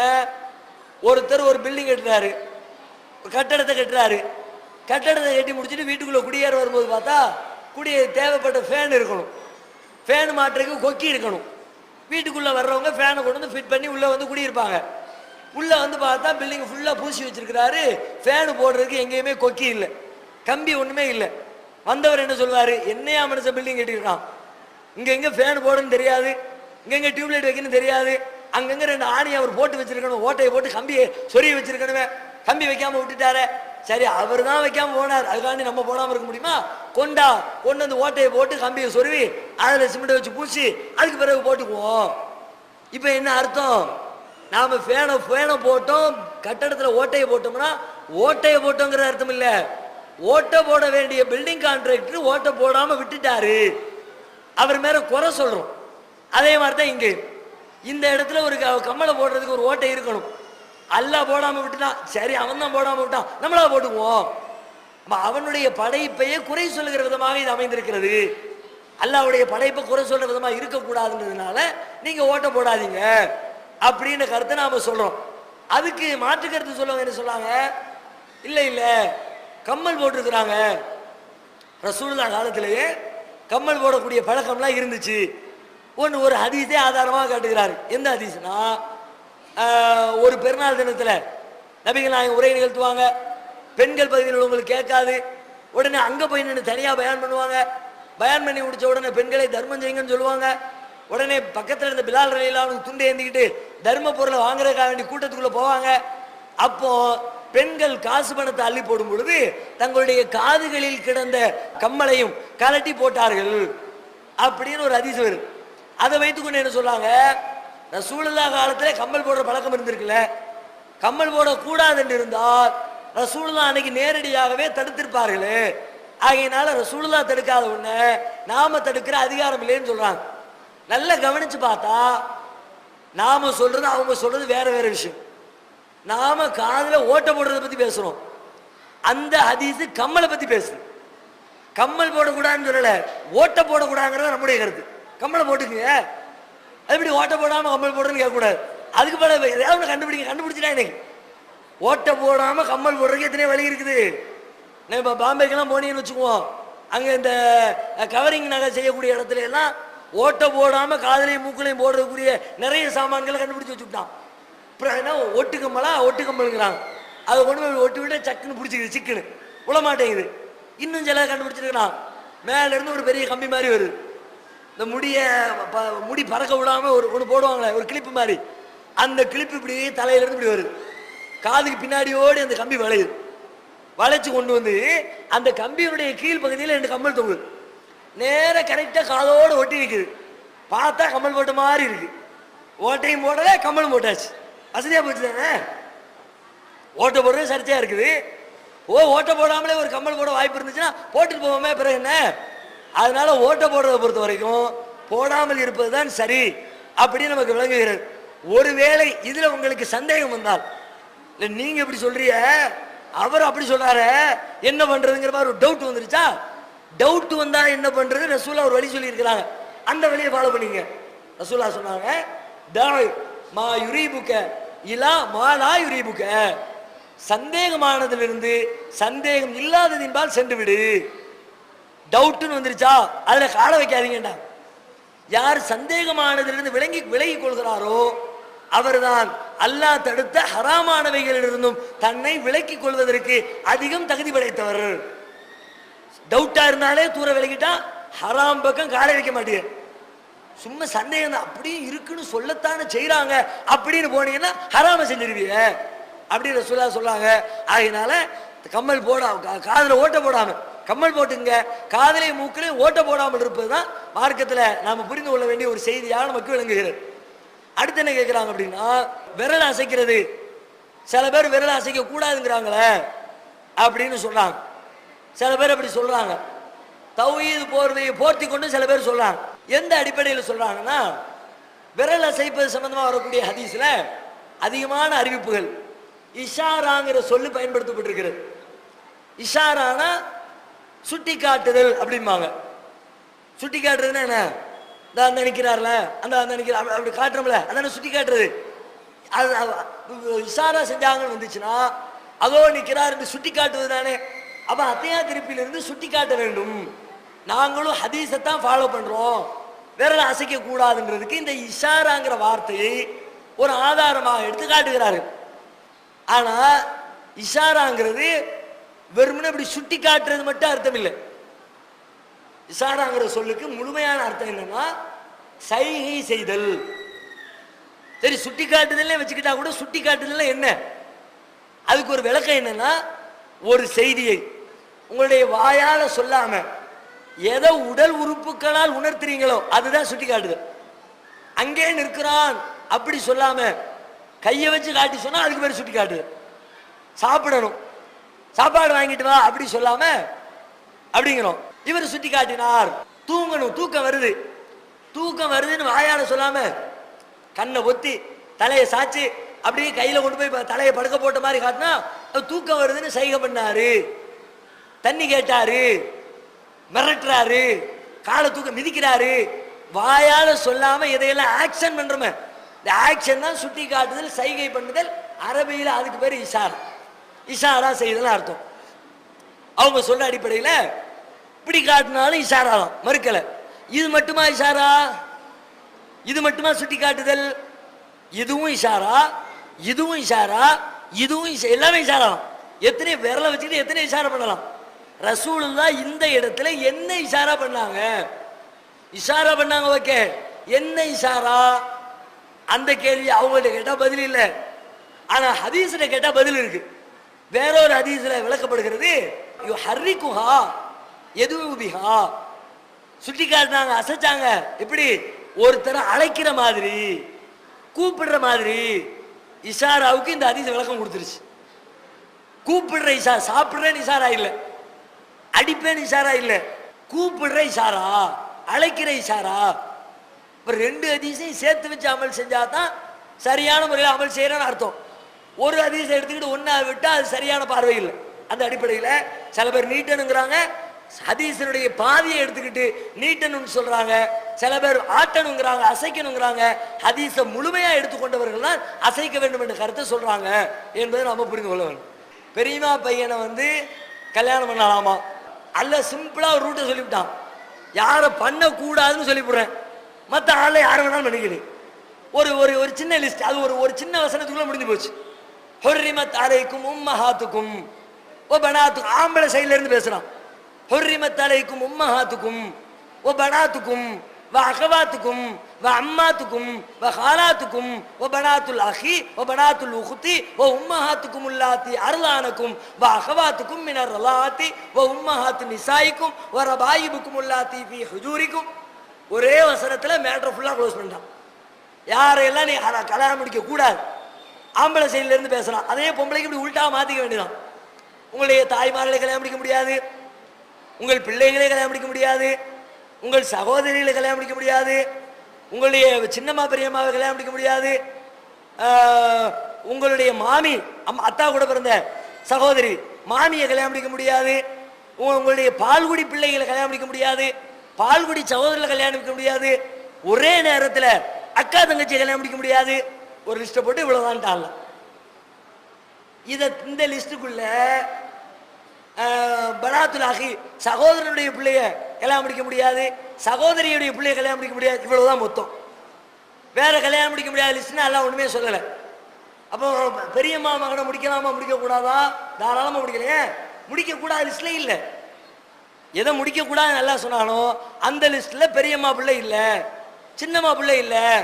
இன்னும் சொல்ல போனா மாமி பிள்ளைய முடிக்கிறீல்ல, மாமா பிள்ளைய முடிக்கிறீல்ல, உறவு சொல்லுவாங்க சில பேர். அண்ணம்ல பெரியம்மா மகன்னா அண்ணம்ல, சின்னம்மா மகன்னா தங்கச்சியில, அண்ணன் தங்கச்சி கல்யாணம் முடிக்கலாமா அப்படின்னு. அண்ணன் தங்கச்சி கல்யாணம் முடிக்க கூடாது இஸ்லாத்துல. ஆனா இது அண்ணன் தங்கச்சியா? உண்மையில இது அண்ணன் தங்கச்சியா? நம்மளாம் வச்சுக்கிட்டு சும்மா ஒரு பேருக்கு கூப்பிடுற உறவு வச்சுக்கிட்டோம். உண்மையில இது அண்ணன் தங்கச்சினா உண்மையா இல்லையான்னு கண்டுபிடிக்கிற ஒரு அளவுகோல் இருக்கு. அந்த அளவுகோலை பயன்படுத்தினேன்னா எது டூப்ளிகேட் எது ஒரிஜினல் தெரிஞ்சிடும். அத்தா விட்டுட்டு போன சொத்தை பிரிப்பாங்கல்ல, சொத்தை பிரிக்கும் போது அண்ணன் தம்பி தானே பங்கு கொடு, அது பெரியம்மா மகன்ல அப்படின்பா. துட்டுன்னு வரும்பொழுது எது உண்மை எது போலின்னு தெரிஞ்சு போயிரு. அதனால இது போலி தான், இது நிஜம் இல்லை. நம்ம கூப்பிடுறதுக்காண்டி வைத்து கொண்டு ஒரு வார்த்தை. அதனால தாராளமா முடிக்கலாம். அத்தா கூட பிறந்த அக்கா பிள்ளைய முடிக்கிறிய, அம்மா கூட பிறந்த அக்கா பிள்ளைய முடிச்சா அதனால தப்பு. ரெண்டும் ஒரே ரத்தம் தான். அங்க என்ன ரத்தம் ஆகுது அதே ரத்தம் தான் இங்க ஓடுது. அதனால மார்க்கத்தில் ஒன்று தடையில தாராளமா முடிக்கலாம். அரசாங்கம் வந்து இந்த காலகட்டத்தில் நமக்கு நிறைய இலவசமா பொருட்கள்லாம் தருது. இந்த இந்த இலவசமா இப்ப எடுத்துக்காட்டுக்கு சொல்லலாம்னா கலைஞர் வந்து தொலைக்காட்சி தராரு. இது மாதிரி நம்ம பொருட்களை வந்து நம்ம அனுபவிச்சுட்டு வரோம். இதுக்கான பணம் எல்லாமே உலக வங்கியில இந்தியா வந்து கடன் வாங்கி தான் நமக்கு தருது. அதுக்காக வருஷம் அது வட்டியும் கட்டிட்டு வருது. இப்படி வட்டி கட்டி நமக்கு தர பொருளை வந்து நம்ம அனுபவிக்கலாமா? இது சரியா தவறா? அரசாங்கம் தரக்கூடிய அன்பளிப்புகளை இலவச பொருட்களை வாங்கலாமா? வாங்கலாம்னா அவங்க வட்டி வாங்கித்தானே, வட்டிக்கு பணத்தை வாங்கித்தானே நமக்கு தர்றாங்க. இது பெறுவது மார்க்கத்தில் அனுமதியான்னு கேட்குறாங்க. அனுமதி தான், மார்க்கத்தில் தடை இல்லை. எந்த அடிப்படையில் தடை இல்லைன்னா, ஒருத்தர் வட்டி வாங்குறாரு, அந்த வட்டி பணத்திலிருந்து நமக்கு ஒரு அன்பளிப்பு தர்றாரு. நேரடியாக நாம வட்டி வாங்கலை, நேரடியாக வட்டியில் நாம் எந்த விதத்திலும் சம்மந்தப்படலை. இன்னும் சொல்ல போனால் நபிகள் நாயகம் ஸல்லல்லாஹு அலைஹி வஸல்லம் அவங்க காலத்தில் யூதர்களுடைய பிரதான குடும்ப தொழில் குல தொழிலே வட்டி வாங்குதல் தான். வட்டியை வச்சு தான் அவங்களுடைய பொருளாதாரமே அமைஞ்சிருந்துச்சு. அந்த வட்டி வாங்கக்கூடிய பொருள்ல இருந்து எத்தனையோ அன்பளிப்புகள் நபிகள் நாயகத்துக்கு வந்துச்சு. நபிகள் நாயகமே சில வீடுகளில் தேடி போய் சாப்பிட்டுட்டு வந்திருக்கிறாங்க. ஒரு யூத பெண்மணியுடைய வீட்டில் போய் சாப்பிட்டாங்க. ஆட்டில் விஷம் வச்சு கொள்வதற்கு முயற்சி செஞ்சா, அப்படியெல்லாம் ஹதீஸ்ல பார்க்குறோமே. இப்போ அவர்களுடைய குலத்தொழிலே வட்டியாக இருந்த பொழுது நபிகள் நாயகம் அதை கண்டுக்கல. வட்டி நீ வாங்கின, அதுக்கான குற்றம் உங்களுக்குரியது. நான் வட்டி வாங்கல, அன்பளிப்பை தான் வாங்கியிருக்கிறேன். ஒருத்தருக்கு ஹராமான ஒன்று இன்னொருத்தருக்கு அன்பளிப்பாக வழங்கும் பொழுது அது ஹலாலாக மாறிப்போம். இன்னும் சொல்லதா இருந்தா, நபிகள் நாயகத்தினுடைய மனைவியுடைய அடிமை பரீரா என்ற ஒரு அடிமை இருந்தாங்க. அடிமையுடைய வீட்டுக்கு ரசூலுல்லாஹ் ஒரு நாள் போறாங்க. வீட்டில் சால்னா நல்ல ஆட்டுக்கறி குழம்பா தயாராகிட்டு இருக்கு. ரசூலுல்லாஹ் ஒரு பீஸ் எடுத்துட்டு வாமா சாப்பிட்றதுக்குன்னு கேட்குறாங்க. அல்லாஹ்வுடைய தூதரே, இது தர்ம பொருள். தர்ம பொருள்னு சொன்னால் ரசூலுல்லாஹ்வுக்கு ஹராம். நமக்கு எப்படி வட்டி ஹராமோ அதே மாதிரி ரசூலுல்லாஹ்வுக்கு தர்ம பொருட்கள் சதக்காவாக வந்த பொருள் ஹராம். நீங்கள் சாப்பிடக்கூடாத ஹராமாச்சே அப்படிங்கிறாங்க. அப்போ ரசூலுல்லாஹ் சொன்னாங்க, லக்கி சதக்கத்துன் வலனா ஹதியத்துன். உனக்கு தர்மமாக வந்திருக்கிறது, எனக்கு நீ என்ன தர்மமாக போடுற, எனக்கு நீ அன்பளிப்பு தானே தர்ற, தாராளமாக தா அப்படின்னு வாங்கி சாப்பிட்டுட்டு போன நிகழ்ச்சியை பார்க்குறோம். அதனால அரசாங்கம் தரக்கூடிய அவர்கள் வட்டி கட்டி விட்டு நமக்கு பொருளை தந்தால் நாம தாராளமாக அதை பயன்படுத்தினா நம்ம மீது குற்றமாக ஆகாது. முகத்திரையை போடுறதுக்கு ஆதாரமே இல்லைன்னு சொன்னீங்க. பனு முஸ்தலக் போர்லேருந்து ரிட்டர்ன் ஆகும்போது அல்லாஹ்வோட தூதரோட மனைவி உம்முல் மோமினின் ஆயிஷா சித்திக் ரலியல்லாஹு அன்ஹா வழியில் விட்டுட்டு போயிடுறாங்க. அதுக்கு பின்னால் வந்த, அதாவது தொடர்பு படுத்தி பேசப்பட்ட அந்த சஹாபியை பார்த்த உடனே உம்முல் மோமின் ஆயிஷா சித்திக் ரலியல்லாஹு அன்ஹா என்ன செய்கிறாங்க, தங்களுடைய முகத்தை மூடிக்கொள்கிறாங்க. அப்போ அந்த முகத்தை மூடுறதுக்கான ஆதாரம் இல்லையா? ரெண்டாவது, குர்ஆன்ல சூரத்துல் அஹ்ஸாப்ல, நபியோட மனைவிகளே, நீங்கள் அன்னான காலத்திலிருந்து போன்ற தெரியாதீர்கள், உங்களுடைய முந்தானைகளை இறக்கி விட்டுக் கொள்ளுங்கள் என்று சொல்றாங்க. இது ஆதாரம் இல்லையா? எனக்கு சரியான விளக்கம் தரும். இந்த முகத்திரை அணிவதற்கு ஆதாரம் இல்லைன்னு சொன்னீங்க, ஆனால் ஆதாரம் இருக்கிறது அப்படின்னு ஒரு ஆதாரத்தை காட்டுறாங்க. என்ன காட்டுறாங்கன்னா, ஒரு போர்க்களத்துக்கு போயிட்டு வரும் பொழுது ஆயிஷா ரலியல்லாஹு அன்ஹா பின்தங்கிடுவாங்க. அவங்களுடைய மாலையை தொலைச்சி விட்டு தேட போயிடுவாங்க, பின்னாடி நின்றுவாங்க. ஊருக்குள்ள ஒரு பெரிய வதந்திலாம் கிளம்பும்ல, பின்னாடி வந்த ஒரு சஹாபி வந்து அந்த ஆயிஷா ரலியல்லாஹு அன்ஹா அவங்கள கூட்டிட்டு வருவாங்க. அந்த நிகழ்ச்சியில அந்த சஹாபி வந்த உடனே தன்னை முழுசா மறைச்சுக்குவாங்கன்னு ஹதீஸ்ல வருது. அப்போ தங்களுடைய முகத்தை மறைச்சுக்கிட்டாங்கன்னு வருது, அது ஒரு ஆதாரம் தானே அப்படின்னு கேட்குறாங்க. இது நமக்கு எடுத்துக்கொள்ளக்கூடிய ஆதாரம் இல்லை. வெளிப்படையிலே பார்த்தால் இது ஒரு ஆதாரம் தான். ஆனால் இந்த ஆதாரத்தை வைத்துக்கொண்டு நாம் நம்முடைய வாழ்க்கையில செயல்படுத்த முடியாது. ஏன்னா நபிமார்களுடைய மனைவிமார்களுக்கு உரிய சட்டம் இருக்கிற மற்ற பெண்களுடைய சட்டத்தை போன்று கிடையாது. அவங்களுக்கு தனி சட்டம், அவங்களுக்கு எல்லா விதத்திலுமே நிறைய சட்டம், நிறைய ஒன்று ரெண்டு இல்லை, நிறைய காரியங்கள்ல நபிமார்களுடைய மனைவிக்கு தனி சட்டம் வழங்கப்பட்டிருந்துச்சு. அதுல ஒண்ணுதான் இந்த சட்டம். அல்லாஹ்வே குர்ஆன்ல அதையே தெளிவா சொல்லிவிட்டான். யா நிசா நபியு லஸ்துன்ன கஹதிமினன் நிசா. நபியுடைய மனைவிமார்களே, நீங்கள் மற்ற பெண்களை போன்றவர்கள் கிடையாது. உங்களுக்குரிய சட்டம் மற்றவங்களுக்குள்ள சட்டம் மாதிரி கிடையாது. அதனால நபிகள் நாயகத்தினுடைய மனைவி செஞ்சதை வைத்துக்கொண்டு நாம நம்முடைய வாழ்க்கையில ஆதாரமாக செயல்படுத்த முடியாது. ரெண்டாவது என்ன சொன்னாங்க, உங்களுடைய முன்னாடைகளை தொங்க விட்டுக் கொள்ளட்டும் அப்படின்னு அல்லாஹ் ஒரு வசனத்துல சொல்றான். முன்னாடைகளை தங்கள் மார்புகள் மீது தொங்க விட்டுக் கொள்ளட்டும், முகத்தின் மீது தொங்க விட்டுக் கொள்ளட்டும் சொல்லல, மார்புகளின் மீது போட்டுக் கொள்ளட்டும் அல்லாஹ் சொல்லி காட்டுறான். மார்பத்தான் மறைக்குமாறு அந்த வசனம் வருகிறது. அதை வைத்துக்கொண்டு முகத்தை மறைக்கிறதுக்கு ஆதாரம் நம்ம காட்ட முடியாது. நேரடியாக நாம் பார்த்த வரைக்கும் வேறு எந்த ஆதாரங்களும் நமக்கு தெரியும். என் தந்தை இருக்கும் பொழுதே மௌல்து ஃபாத்தியா என்ற பெயரில் ஏழைகளுக்கு உணவளித்தார். அவர் இறந்த பின்பு நானும் அதுபோல் உணவளித்தேன். இது தர்ம பட்டியலில் சேருமா சேராதா? அவங்களுடைய தந்தை இருக்கும் பொழுது மௌலுது ஃபாத்தியான்னு ஓதி தர்மம்லாம் செஞ்சாங்க. அது மாதிரி இப்போ நானும் மௌலுது ஃபாத்தியாலாம் ஓதி தர்மம் செஞ்சால் அது தர்மத்தில் சேருமான்னு கேட்குறாங்க. கண்டிப்பாக சேராது. ஏன் சேராது அப்படின்னா, நாம் நம்முடைய தர்ம பட்டியலில் அல்லாஹ் நம்முடைய காரியம், ஒரு காரியத்துக்கு நன்மை தரணும்னா அல்லாஹ்வுடைய தூதர் எதை சொல்லி தந்திருக்கிறாங்களோ அதை செஞ்சாதான் நன்மை. நாம ஒரு காரியத்தை செய்தால் அதுக்கு கண்டிப்பாக அல்லாஹ் இடத்துல கூலி கொடுக்கப்படாது. அல்லாஹ் வந்து நம்ம இடத்துல எதிர்கேள்வி தான் கேட்பான். என்னுடைய தூதர் சொல்லாத ஒன்றை நீங்கள் ஏன் செய்தீர்கள் தான் கேட்பான். நம்முடைய பார்வையில் நன்மை மாதிரி தெரியும். நபிகள் நாயகமே சொன்னாங்க, மன் அமில் அமலன் லைஸா அலைஹி அம்ருனா ஃபஹுவ ரத்துன். ஒருவர் ஒரு அமலை, ஒரு காரியத்தை செய்கிறார், நம்முடைய அனுமதி இல்லாத காரியமாக இருந்தால் அந்த காரியம் நிராகரிக்கப்படும், அது திருப்பி அடிக்கப்படும், அல்லாஹ்விடத்திலே நரகத்தை தான் பெற்றுத்தரும்னு சொல்லிட்டாங்க. அந்த அடிப்படையில் இந்த ஃபாத்தியாக்கள், இந்த மௌலூதுகள், அதன் பின்னணியிலே வழங்கப்படுகிற தர்மங்கள் நபிகள் நாயகத்தால் அங்கீகரிக்கப்பட்ட ஒன்றில்லை. நபிகள் நாயகம் காலத்தில் எத்தனையோ பேர் மூத்தா போனாங்க, யாருக்கும் ரசூலுல்லாஹ் ஃபாத்தியா ஓதலை. நபிகள் நாயகத்தினுடைய மனைவி மரணிச்சாங்க, கதீஜா ரலியல்லாஹு அன்ஹா, ரொம்ப ரசூலுல்லாஹ்வால் நேசிக்கப்பட்ட மனைவி அவங்க. நபிகள் நாயகம் வந்து எத்தனையோ திருமணங்கள் செஞ்சாங்க. கதீஜா நாயகி உயிரோடு இருக்கிற வரைக்கும் அவங்க ஒரு மனைவியோடு தான் குடும்பம் நடத்தினாங்க. அவங்களுடைய மரணத்துக்கு பிறகுதான் அடுத்த ஆளையே திருமணம் செஞ்சாங்க. அந்த அளவுக்கு ரசூலுல்லாவால் அதிகமாக நேசிக்கப்பட்ட ஹதீஜா அவர்கள் மரணித்தார்கள். அவங்களுக்காண்டி ரசூலுல்லா ஃபாத்தியா ஓதல, மௌலிது ஓதல. நபிகள் நாயகத்துடைய பெரிய தந்தை ஹம்சா மரணித்தார்கள். அதுக்காண்டி ரசூலுல்லா எந்த ஃபாத்தியா மௌலிது தர்மம் செய்யல. எத்தனையோ சஹாபாக்கள் கொல்லப்பட்டாங்க. நபிகள் நாயகத்துடைய மகன் இப்ராஹிம் இறந்து போனார். நபிகள் நாயகத்துடைய மகள் ருக்கையா இறந்தார்கள். யாருக்கும் ரசூலுல்லா இந்த காரியங்களை எல்லாம் செய்யல. அப்ப அல்லாஹ்வுடைய தூதர் செய்யாத காரியத்தை நாம நன்மை நினைச்சு செஞ்சா கண்டிப்பா அல்லாஹ் நன்மையை தரமாட்டான். அவங்க எதுக்கு நன்மை கிடைக்கும்னு சொன்னாங்களோ அதுக்கு தான் நன்மை கிடைக்கும். இந்த காரியத்தை செஞ்சுவிட்டு அதை செஞ்சா குற்றமா போயிடும். அதை கவனத்தில் அந்நிய பெண்கள் அந்நிய ஆண்களையும் பார்க்க கூடாதுன்னு நம்ம இஸ்லாம் சொல்லுது. ஆனா இந்த மாதிரி பொதுக்கூட்டங்கள்ல அந்நிய ஆண்கள் அந்நிய பெண்களை பார்க்குறாங்க, அந்நிய பெண்கள் அந்நிய ஆண்களை பார்க்குறாங்க. இது நம்ம இஸ்லாத்துல கூடுமா கூடாது. அது மட்டும் இல்லாம பெண்கள்ல நிறைய பேர் கூச்சப்படுறவங்க இருக்காங்க. இந்த மாதிரி பொதுக்கூட்டங்கள்ல கலந்துக்க முடியாத சூழ்நிலைகள் வருது. வரதட்சணை வாங்குற கல்யாணத்துக்கு தௌஹீத்வாதி தன்னுடைய சொந்தக்காரங்க தானேன்னு போறாங்க. இது அவங்க போய் ஆதரிக்கிறாங்க. இதோட விளக்கம் எனக்கு வேணும். சகோதரி என்ன கேட்குறாங்கன்னா 2 கேள்வி கேட்குறாங்க. முதல்ல அந்நிய ஆண்களை பெண்களும் பார்க்கக்கூடாதுன்னு மார்க்கத்தில் இருக்குது. இது மாதிரியான சபைகளில் பார்க்குற மாதிரியான ஒரு சூழல் ஏற்படுகிறது. அதனால் பெண்கள் பொதுக்கூட்டங்களுக்கு இது மாதிரி நிகழ்ச்சிகளுக்கு வராமல் போகக்கூடிய வாய்ப்பெலாம் ஏற்படுது. இது சரியா அப்படின்னு சொல்லி கேட்குறாங்க. பார்ப்பதையே தடைன்னு சொல்லலை மார்க்கத்தில். பார்க்காம முடியாது. தெருவில் போகிறோம், எதிர்த்தாப்பில் வந்தாங்கன்னா பார்த்து தான் ஆகணும். பார்க்காம போனால் கண்ணை கட்டிக்கிட்டு தான் போக முடியும். கண்ணை கட்டிக்கிட்டு போனால் கண்ணை திறந்துட்டு போகிறத விட விபரீதம் ஜாஸ்தி. கண்ணை மூடிக்கிட்டு போனால் கண்ணை திறந்துட்டு போனாதான் பார்த்துட்டு இப்படி திரும்பிக்கலாம். கண்ணை மூடிக்கிட்டு போனால் பார்க்காம முட்டி மோதுற சூழலெல்லாம் ஏற்படும். பார்க்குறதே தடைன்னு சொல்லலை, தேவையில்லாமல் பார்ப்பதை தடுக்குது. பார்வையை பேணி கொள்ளுங்கள். பொம்பளையும் பார்த்தாச்சா தேவைக்கு பார்த்தோன்னே திரும்பிட வேண்டியதான். திரும்ப திரும்ப பார்க்கக்கூடாது, பார்த்து கொண்டே இருக்கக்கூடாது. நான் ஒரு நிகழ்ச்சி சொன்ன ஆரம்பத்தில் நபிகள் நாயகம் ஸல்லல்லாஹு அலைஹி வஸல்லம் அவங்களிடத்தில் இந்த ஹஜ்ஜில் ஒரு பெண்மணி கேள்வி கேட்டாங்க. 2 பேர் பார்க்குறாங்க.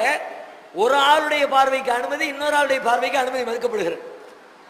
2 பேர் இருக்கிறாங்க, ரசூலுல்லாஹ் இருக்கிறாங்க, பின்னாடி ஒருத்தர் இருக்கிறாரு. அவர் பார்க்கறத ரசூலுல்லாஹ் முகத்தை திருப்பினாங்க. ஆனால் ரசூலுல்லாஹ் பார்க்க தானே செஞ்சாங்க. ரசூலுல்லாஹ் அப்படி திரும்பி உட்காந்துட்டு பதில் சொல்லலையே, முகத்தை பார்த்து தான் சொன்னாங்க. அப்போ என்ன விளங்குது? தேவை இவர் பார்க்குற தேவையில்லாமல் பார்க்குறாரு. ரசூலுல்லாஹ் தேவைக்கு பார்க்குறாங்க, கேட்டிருக்கிறாங்க, கேள்விக்கு பதில் சொல்கிறோம். ஒரு அவசியத்தை முன்னிட்டு பார்ப்பது மார்க்கத்தில் குற்றம் இல்லை. அந்த அடிப்படையில் இது மாதிரி சபைகளில் இப்படி உட்கார வச்சா கூட நீங்கள் அந்த சந்தேகத்தை சொல்லலாம். 2 பேரையும் இப்படி ட்ரெயினில் உட்கார வைக்கிற மாதிரி இந்த பக்கம் சீட்டு அந்த பக்கம் சீட்டு உட்கார வச்சிருந்தா நேராக ஏத்தாப்பில் பார்த்துக்கிட்டே இருக்கிறாங்க, நல்லா இல்லைன்னு சொல்லலாம். நீங்கள் ஒரு சைடாக உட்காந்துருக்கிறீங்க, அவங்கள இன்னொரு சைடாக உட்கார வச்சிருக்குது. 2 பேருடைய பார்வை மேடையை நோக்கி இருக்குது. நீங்கள் அவங்கள பார்க்கறதுக்கான தேவையில்லை, அவர்கள் உங்களை பார்க்கறதுக்குரிய தேவையில்லை.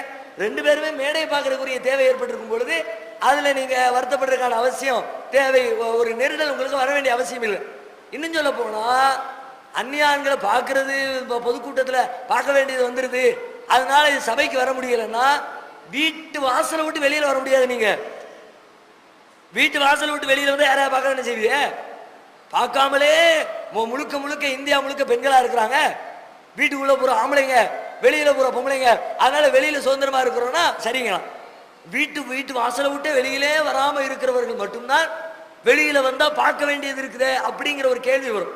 அதனால தேவையற்ற பார்வைகள், அவசியமற்ற பார்வைகள், ஆபாச பார்வைகள் அதுதான் மார்க்கத்தில் தடுக்கப்பட்டிருக்கிறது. அது தெளிவாகவே குர்ஆன் நமக்கு அதை வலியுறுத்துகிறது. ஒவ்வொருத்தரும் அதை விளங்கி கொண்டு அந்த அடிப்படையில் நிற்கணும். சபைகளில் பெரும்பாலும் நாம் அந்த கண்ணியத்தை பேணணும். வரக்கூடிய மக்களும் அந்த கண்ணியத்தோடு தான் இருக்கிறார்கள். யாரும் அப்படி அசிங்கமான ஒரு நாகரிகமற்ற முறையில் இங்கே பார்க்க வேண்டிய நேரத்தில் அங்கே பார்க்குறாங்க. மேடையில் பார்க்கறவங்க தெரியத்தானே செய்யும். 99% நம்ம கண்ணுக்கு தெரிஞ்சு யாருமே அங்கே சைடில் கூட்டு விட்டுருக்குறாங்க அப்படிங்கிற மாதிரி சொல்ல முடியலை. எனவே நீங்கள் இது மாதிரி சபைக்கு வர்றத ஒரு அச்ச உணர்வோடு பார்க்க வேண்டிய அவசியம் இல்லை. 1. 2வது, வரதட்சணை திருமணத்திற்கு தௌஹீத் சகோதரர்களே போகிறார்களே அப்படின்னு கேட்குறாங்க. அப்படி போனால் அவர் அந்த கொள்கையில் பிடிப்பானவர் இல்லைன்னு அர்த்தம். யார் போனால் என்ன, டிஎன்டிஜேன்னு இருந்துட்டா அவர் கரெக்ட், அப்படி அர்த்தம் இல்லை. குர்ஆன் ஹதீஸை ஃபாலோ பண்ணுறவர் தான் தௌஹீத்வாதி. டிஎன்டிஜேயில் இருப்பவர் தௌஹீத்வாதி அல்ல. ஒரு அமைப்பினுடைய பேரு, லேபிளு, அதனுடைய பாரம்பரியம் அதுவெல்லாம் ஒரு கொள்கைக்கு முன்னுதாரணம் இல்லை. பேர் மேட்ரு கிடையாது, உள்ள இருக்கிற சரக்கு தான் மேட்ரு. வெளியில பாலுன்னு எழுதிவிட்டு உள்ள கல்ல வச்சா அது மாதிரி தான் இங்கே வெளியில தௌஹீத்வாதின்னு சொல்லிட்டு உள்ளுக்குள்ள நேர் எதிராக செயல்பட்டாங்கன்னா அவங்க தௌஹீத்வாதி இல்லை, ஏகத்துவத்தை செயல்படுத்தலன்னு அர்த்தம். சொல்லுங்க, புரிய வைங்க. உங்களை மாதிரி ஆட்கள்னால இந்த ஜமாத்துக்கே கெட்ட பேர் ஏற்படுது, இந்த கொள்கைகளை ஃபாலோ பண்றவங்களே தப்பான முறையில் சித்தரிக்கப்படுறாங்கன்னு சம்மந்தப்பட்டவங்களுக்கு விளக்கி கொடுங்க. யாருன்னு எங்கள்கிட்ட சொல்லுங்க, நாங்க எங்களுக்கு முடிஞ்சா விளக்கம் தர்றோம். அதைத்தான் நம்ம செய்ய முடியும். பேப்பர்ல ஒரு கேள்வி எழுதி கொடுத்துருக்காங்க, பதில் சொல்றாங்க. மயிலாப்பூரில் 8 பள்ளிவாசல்கள் இருக்க டிஎன்டிஜே மதரசாவில் தனி ஜும்மா எதற்கு அப்படின்னு கேட்குறாங்க. இங்கே தனியாக மதரசாவில் ஜும்மா நடக்கிறது, அது மற்ற பள்ளிவாசலில் போய் சொல்ல வேண்டியது தானே, இங்கேயும் தனியாக வைக்கிறீங்க அப்படின்னு உங்களுக்கு கேள்வி. முதல்ல இது வைக்கலாமா வைக்கக்கூடாதான்னா வைக்கிறது தப்பு இல்லை, ஃபஸ்ட்டு புரிஞ்சுக்கணும். சில பேர் அதையே தப்பாக நினைக்கிறாங்க. சில பேர் என்ன சொல்கிறாங்கன்னா பள்ளிவாசலில் தான் ஜும்மா தொழணும், மற்ற இடத்துல தொழக்கூடாது. பள்ளி என்று எது அறிவிக்கப்பட்டதோ அதை தவிர மற்ற இடத்துல தொழக்கூடாதுன்னு நினைக்கிறாங்க. அது தவறானது. ஏன்னா ரசூல் ஸல்லல்லாஹு அலைஹி வஸல்லம் சொன்னாங்க, மற்ற எந்த இறை தூதருக்கும் சமுதாயத்திற்கும் வழங்கப்படாத சிறப்புகள் 5 சிறப்புகள் எனக்கு வழங்கப்பட்டிருக்கிறது அப்படின்னு ஒரு சிறப்பான 5 செய்தியை சொன்னாங்க. அதுல ஒன்று சொன்னாங்க, இந்த பூமி முழுவதும் சுத்தப்படுத்த தகுந்ததாகவும் மஸ்ஜிதாகவும் தொழுமிடமாகவும் எனக்கு ஆக்கி தரப்பட்டிருக்கிறது. இதுக்கு முன்னாடி வந்தவங்களை பொறுத்த வரைக்கும் பூமியில தயமம் செய்யறதுங்கிற அந்த சான்ஸ் அவங்களுக்கு கொடுக்கப்படலை. நாம ஒது செய்யலாட்டி ஒது செய்ய முடியலாட்டி தயமம் பண்ணிக்கிறோம்ல, அந்த சான்ஸ் ஏன் சமுதாயத்துக்கு மட்டும் சிறப்பாக வழங்கப்பட்டிருக்கிறது. அது மாதிரி பூமியில சுத்தமா இருக்கிற எந்த இடத்துல வேணாலும் இறைவனை தொழுது கொள்ளலாம். மற்ற சமுதாயத்துக்கு பள்ளிவாசல்ல போய் தான் தொழணும்னு இருந்துச்சு, நமக்கு அதுவும் மாற்றப்பட்டிருக்கிறது ரசூலுல்லாஹ் சொன்னாங்க. அதனால பள்ளியில தான் தொழணும், மற்ற இடத்துல தொழக்கூடாது என்று சொல்லக்கூடிய கருத்து தப்பு. எல்லா இடத்திலும் தொழலாம். நபிகள் நாயகம் அவர்களே அதற்கு பிரத்யேகமாக நமக்கு அனுமதி வழங்கி இருக்கிறார்கள். ஒரு செய்தி. ரெண்டாவது, ஏன் இதை செய்யறோம் அப்படின்னா சமுதாயத்தினுடைய சூழ்நிலை தான் காரணம். எங்களுடைய மன விருப்பு வெறுப்பு அல்ல, மன முரண்டாக இந்த வேலையை செய்யல. சமுதாயத்தில் தூய்மையான இஸ்லாத்தை சரியான முறையில் நடைமுறைப்படுத்தக்கூடிய எந்த ஜும்மா மேடைகளையும் இன்றைக்கு பெரும்பாலும் பார்க்க முடியும். 99% இருக்கிற எல்லா ஜும்மாக்களும் சுன்னத்தான அடிப்படையில் ஜும்மா தொழுகையை தொழுது நன்மையை பெறலாம்னு போனா ஏராளமான பிதுஅத்துகள் அங்கே நிரம்பி வழி. நபிகள் நாயகம் சொன்ன அடிப்படையில் ஜும்மாவை தொழ முடியல. ஜும்மான்னு சொன்னா அது ஜும்மா கிடையாது. ரசூலுல்லாஹ் அந்த ஜும்மாவை எப்படி தொழுதாங்களோ அப்படி தொழுதாதான் அது ஜும்மா. அப்படி தொழுதாதான் ஜும்மாவுடைய நன்மை கிடைக்கும். இன்றைக்கு அப்படியா இருக்கிறது? எந்த பள்ளிவாசலுக்கு போங்க, சுன்னத்தான அடிப்படையில் ஜும்மா இருக்குதா? ரசூலுல்லாஹ் தன்னுடைய வாழ்க்கையில ஜும்மா நடத்தும் போது 2 உரைகள் நிகழ்த்தி இருக்கிறார்கள். ஹதீஸ் எல்லாம் பார்க்கிறோம். இன்னைக்கு எப்படி இருக்கு உரை? 3 உரை நிகழ்த்துறாங்க. கீழே மெம்பருக்கு கீழே ஒரு உரை, மெம்பர்ல ஏறி நின்று 2 குத்துபா, 3 உரை நிகழ்த்துறாங்க. இது சுன்னத்தா? அது சுன்னத்து இல்லை. மெம்பர்ல ஏறும் போதே மோதினார். சில ஊர் பள்ளிவாசல் என்ன பண்றாரு, மோதினார் கம்ப தூக்கி ஜும்மாவுடைய சிறப்புகளை எல்லாம் சொல்லி அவரு கம்ப தூக்கி வாழை தூக்கி இமாம் கையில தூக்கி கொடுத்து இமாம மேல ஏற்றி விடுறாரு. அவர் அந்த வாழை பிடிச்சுக்கிட்டு மேல நின்று குத்துபா ஓதுறாரு. இது ரசூலுல்லாஹ் சொன்னதா? நபிகள் நாயகம் ஒரு கம்பை வச்சு ஓதுனாங்க. எப்போ ஓதுனாங்க? அவங்களுடைய பிற்காலத்துல முதிய பருவத்துல அந்த மரத்துக்கு மேல நிக்க முடியாத நேரத்துல ஒரு உறுதிப்பாட்டுக்காக வேண்டி ஒரு கம்பை பிடிச்சு நின்னாங்க. 28 வயசு நல்ல ஜவான் மாதிரி இருக்கிறாரு, அவரு கையில கம்பை பிடிச்சுக்கிட்டு, சில பேர் கம்பத்துக்கு தோள்பேட்டையில போட்டுக்கிட்டு கையில புக்க பிடிச்சுக்கிட்டு அல்ஹம்துலில்லாஹ்னு இருக்காரு. எதுக்கு இந்த கம்பு? ரசூலுல்லாஹ் செஞ்சதனுடைய நோக்கத்தை அடிபட்டு போத. சரி, ரசூலுல்லாஹ் உரை நிகழ்த்தினாங்க. உரை எப்படியா இருக்குது? உரைனா ஒரு இடம் புரிய மாட்டேங்குது. குத்துபா, குத்துபாங்கிறது உரை. இப்ப நிகழ்த்தப்படுற குத்துபா ஏதாவது யாருக்காவது புரியுதா? உட்கார்ந்துருக்கிற பூரா தமிழ்நாட்டுக்காரன், அவர் அஜர்த்து மேல நின்று அரபியில பயான் கூட கிடையாது, பாட்டு அப்படியே தாலாட்டு பாடுறாரு. அல்ஹம்துலில்லாஹ் நீட்டி முழங்கி ராகமா என்னமா ஓதுறாரு அஜர்த்து. என்ன ஓதுறான்னு கேளுங்க, யாருக்கா தெரியுமா? நபிகள் நாயகம் குத்துபா பண்ணாங்க. எப்படி? போர் வீரர்களுக்கு படை தளபதி எப்படி கட்டளையிடுவார் அப்படி பண்ணுவார்கள். சப்தம் உயரும். ரசூலுல்லாஹ்வுடைய குத்துபா அப்படி. இங்க எப்படி? தாலாட்டு பாட வச்சு தூங்க வைக்கிற குத்துபா. இப்படி ஒண்ணுலையும் ஜும்மாவுடைய சிறப்புகளை எல்லாம் கெடுத்து, அதையெல்லாம் விட பெரிய விஷயம் ஜும்மாங்கிறது நம்முடைய சமுதாயத்துக்கு கிடைச்ச அளப்பரிய கிஃப்ட். வேற எந்த சமுதாயத்துக்கு அப்படி ஒரு அன்பளிப்பே கிடையாது. ஜும்மாவை கரெக்டா கொண்டு போனா சமுதாயத்தை தட்டி எழுப்பி எப்படியோ சீர்தூக்கி கொண்டு போறதுக்கு ஒரு அருமையான வாய்ப்பு. 1/2 மணி நேரம் 1 மணி நேரம் நீ என்னத்தை வேணாலும் சொல்லுன்னு சமுதாயம் வந்து உட்காரு. 5000 பேர் 10,000 பேர் ஒவ்வொரு ஜும்மாலையும் அதை உண்மையா சரியா பயன்படுத்துறாங்களா? ஒரு 1000 பேரை கூட்டி வச்சு ஒரு கருத்தை சொல்லணும்னா எவ்வளவு சிரமப்பட வேண்டியது இருக்கு. இன்னைக்கு நாம இவ்வளவு பேரை கூட்டி வச்சு சில விஷயங்களை பேசுறோம்னா இதுக்காண்டி போஸ்டர் அடிக்கிறது என்ன, வாகன ஏற்பாடு என்ன, மைக் செட்டிங் செலவு என்ன, மகாலுக்கு காசு என்ன, கரண்ட் பில்லுக்கு சார்ஜ் என்ன, இவ்வளவு செலவு பண்ணி இந்த மக்களுக்கு ஒரு கருத்தை சொல்றோம். ஜும்மாவில் அப்படியா?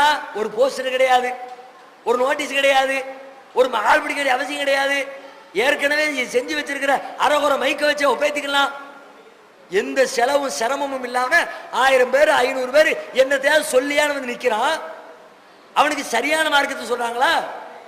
தப்பும் தவறுமா, கதை கப்சா, ரசூலுல்லாஹ்வுடைய கண்ணியத்தை சொல்றோம்னு ரசூலுல்லாஹ் செய்யாததையெல்லாம் சொல்றது. நாங்க அதை சரியான முறையில் பயன்படுத்த நினைக்கிறோம். சமுதாயத்துக்கு மார்க்க விழிப்புணர்வை கொடுக்கறதுக்கு ஜும்மாவை மாதிரி ஒரு நல்ல களம் இல்லை.